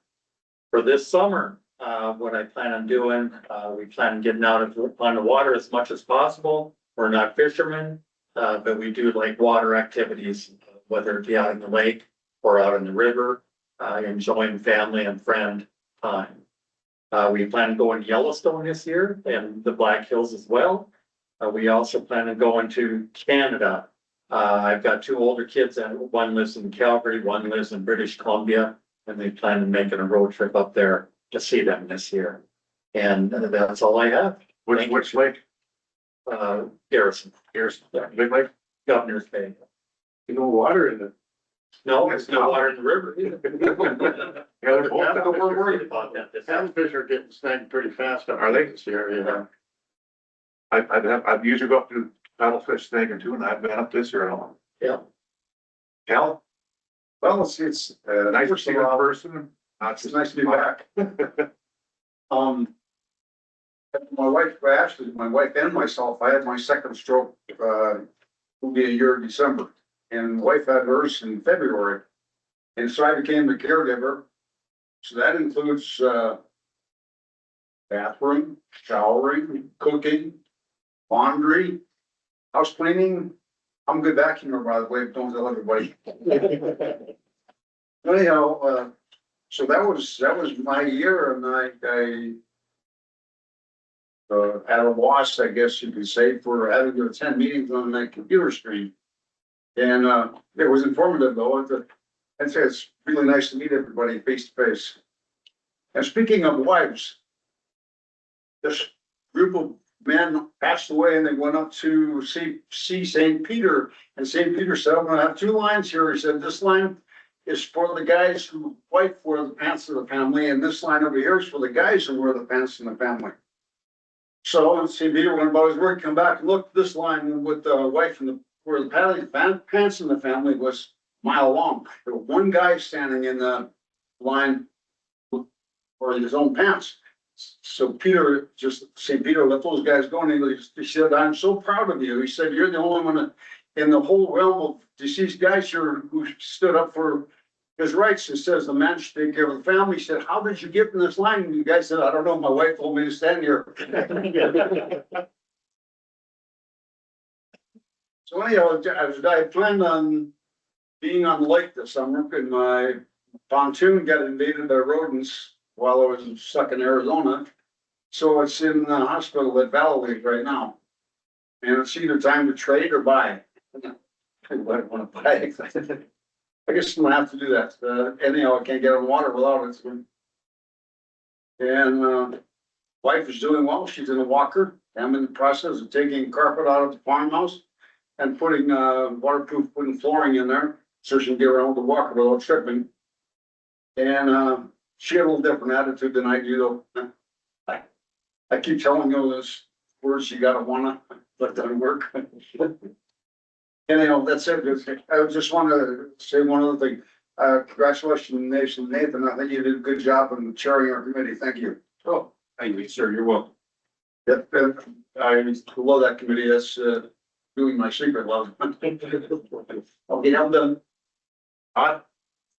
Yeah, thanks for the second meeting. I continue to learn a lot about what we do and how we benefit communities that live and work in. Gonna be a busy year for us this year. Our first grandchild graduates from BHS here in a couple of weeks, and she has academic scholarship to ASU. So good for her, bad for us that she's going away. But the academic scholarship is really important. So we're gonna go to Montana, do some fly fishing, some camping. Taking 14 days. Never in my life have I taken 14 days and done nothing. This is gonna be my first attempt. Not even when I was active duty did I take 14 days off. So it's gonna be interesting. My wife informed me we were buying a camper. So I drove over and picked it up and brought it home. So it should be good. Then we're gonna go to Tennessee. See the grandkids down there. I think that should be a good trip. And then I've been a part of and started to help out and volunteer my time with equine therapy in Lincoln, North Dakota for PTSD. And so we've had a couple of sessions already with some localized veterans, which is really cool to watch them kind of come to life. So that's going to take up, I guess, the majority of my summer. Like Nate, my wife will let me know where I need to be outside of work. So I just nod graciously and show up. So again, thanks for. I now know which line you're in. He was gonna say, how did you get here? Funny, Me and my wife took a vacation this last month here, the first time me and her went on it by herself since 2018. Otherwise, we always take other couples with us, to have fun too, so. It's different to go by yourself. It's like, this is different. You're just you and me. It's like, well, yeah. But, so then we could do some more of those too. It's okay. But, yeah, longest vacation I had was 10 days. That's exactly right. 14, that'd be wild. Honey? First off, if you do nothing all day in the Air Force, why would you want to do nothing on your vacation? Right? It makes sense. You gotta have time to go to the gym and go to the chow hall, right? That's right. This summer I'll be planning the ACOVA meeting in September. That's a big thing. I'm very excited. I got invited to the Fisher House training in June. They're paying for everything, Dan, so we're good. Which is a nice thing. Learn a little bit more about the fundraising, how the whole program works. So it'll be a great thing for us. My son is gonna graduate, my youngest son, not grandchild. Will be graduating college and then heading off to basic and AIT. So I'll be going to those graduations. And then right after that, he's slotted to go for a year deployment in DC.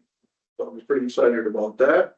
I'll be working on the Fox grant for the next couple of weeks, so I'll be stressed out there.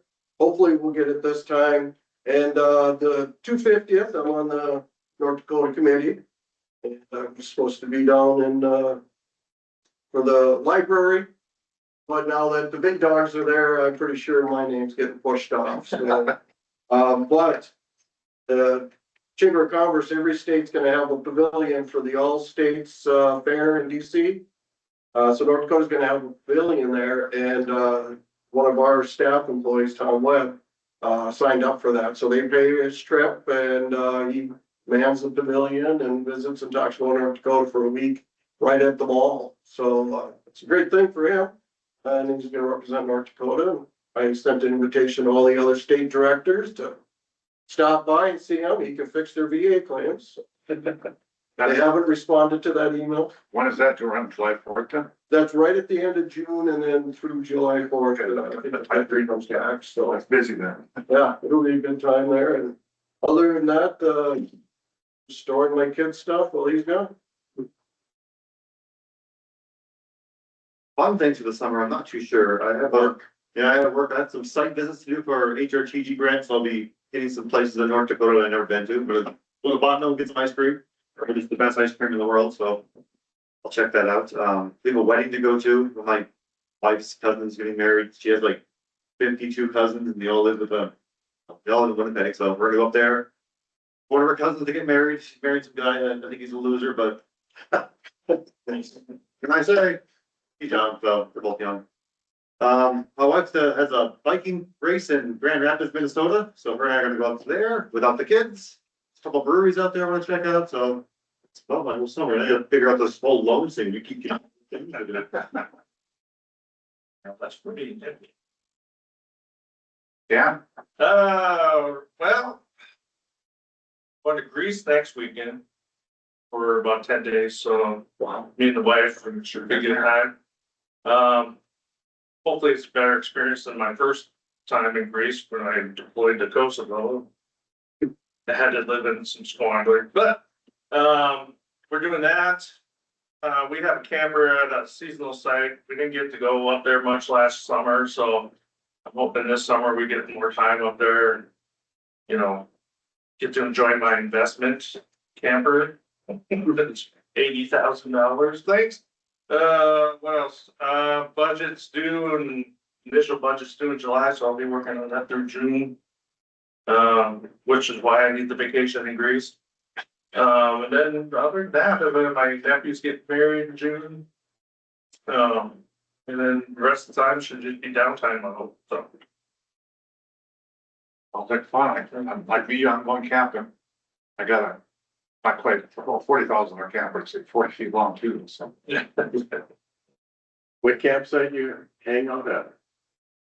It's up on, Reserve in Minnesota. So just north. It's not the greatest site. You got some of the best mosquitoes up there. Yes, they do. Yeah. The fall brings the Asian beetles. I have never seen so many damn ladybugs in my life. They all get in the camper, Fight. bites, they stink when you squish them. They find anything that won't crawl in. Oh, yeah, they're all. Word of advice, do not squish those Asian beetles, because the scent attracts other ones. Oh, great. So I just let them run wild in my camper. I'm gonna squish it. You put like a light, have like a tone on, like a three-way light. Yeah. Turn on high at night, Yeah. and all the lights off. They'll go through the warmth at night, they'll fry them, kill them. Beetles. Oh, okay. I did find online, spray that you can put on your windows and your doors, and as soon as they hit, they die instantly, so we'll see if that works. What's that called? Can't remember the call, but if I figure it I'll out. text you, because I got the sponsor. $10 for a small model. No, it's just a big bottle, but yeah, it was about $40 for a big bottle. I can tell you in a second, I'll make it. Yeah, and I just wanna say, in my time with this organization and working with all you guys, I see you do a lot of good on a day-to-day basis. So when you're making these hard decisions about, whether we pay transportation or, give money to help out this family with their loved one. Jonathan sees it too, that I just really appreciate how involved you are. I don't see it so much from organizations themselves, which is kind of sad, but seeing you all here and making that effort, I see it all the time and it does good. So, keep up the good fight and we'll keep supporting y'all and hopefully get your names out there a little bit more. A lot of people don't know what the ACOVA does or who they are. And I think it's important that you guys get out there and get those. Thank you again. Thanks for saying that. May 14th, I got my first knee surgery done next week. And then about 6 to 8 weeks later, I got my second one done. So that's my summer project. See why those 2 surgeries.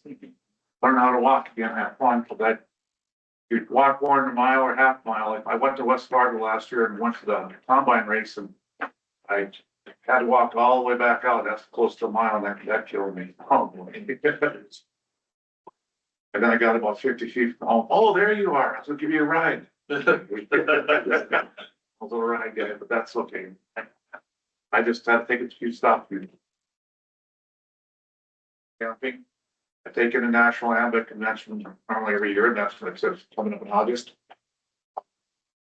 So we did camping and the fall's NDSU time, so it's my fun and the sun.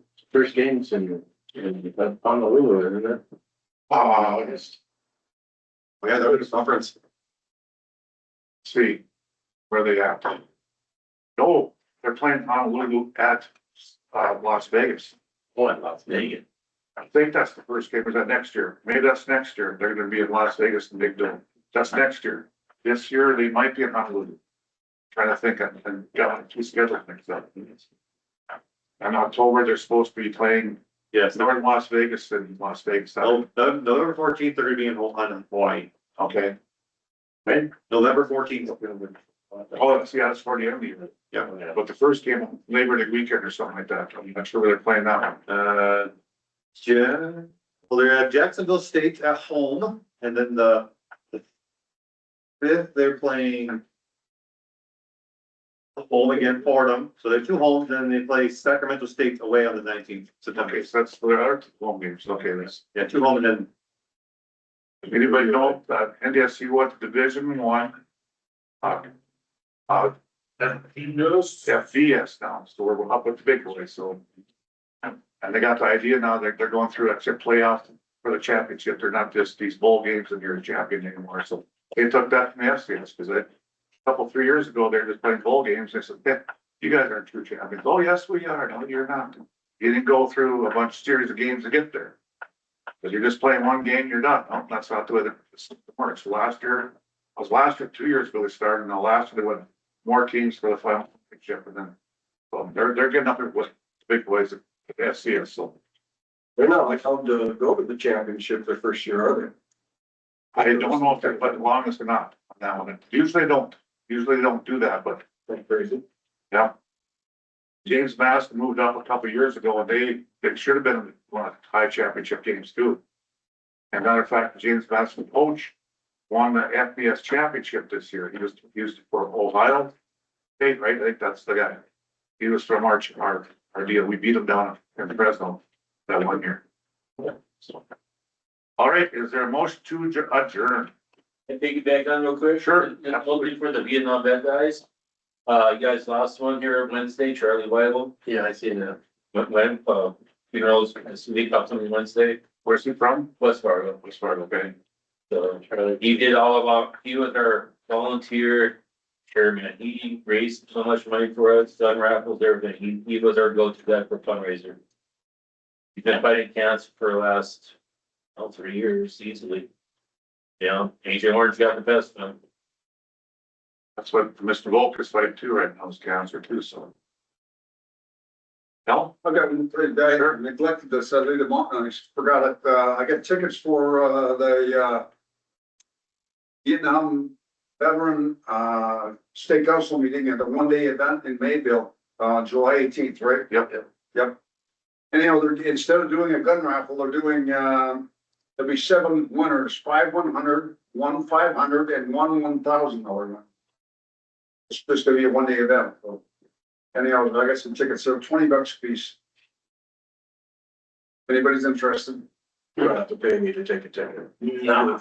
you're never gonna take a soldier. Cool. Yeah, Fort Mullen, he texted me yesterday morning, I guess it was, what happened to him. Yeah, he's trying to move in on my place down there. Corey, yeah. Yeah, since his wife had a little trouble here the last couple of years, Corey's willing to do whatever he wants and when he wants. He doesn't get told by his wife what to do no more. He loves that, right? If anyone wants to kill Asian beetles, it's called Harris Asian Lady Beetle Liquid Spray. Kills box elders, orlists, nothing. Aquanet and a lighter does the same thing. What's that? Aquanet and a lighter does the same thing. Can you touch that? Jeff. I was gonna ask Dan, that when you spray that around the windows and the door, does it keep the women away too? If you do, an extra hand, give it the other one. Just Japanese.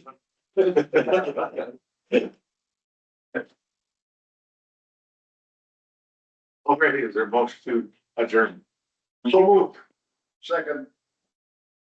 Rick made the motion, Hal made the second. Everybody in favor say aye. Aye.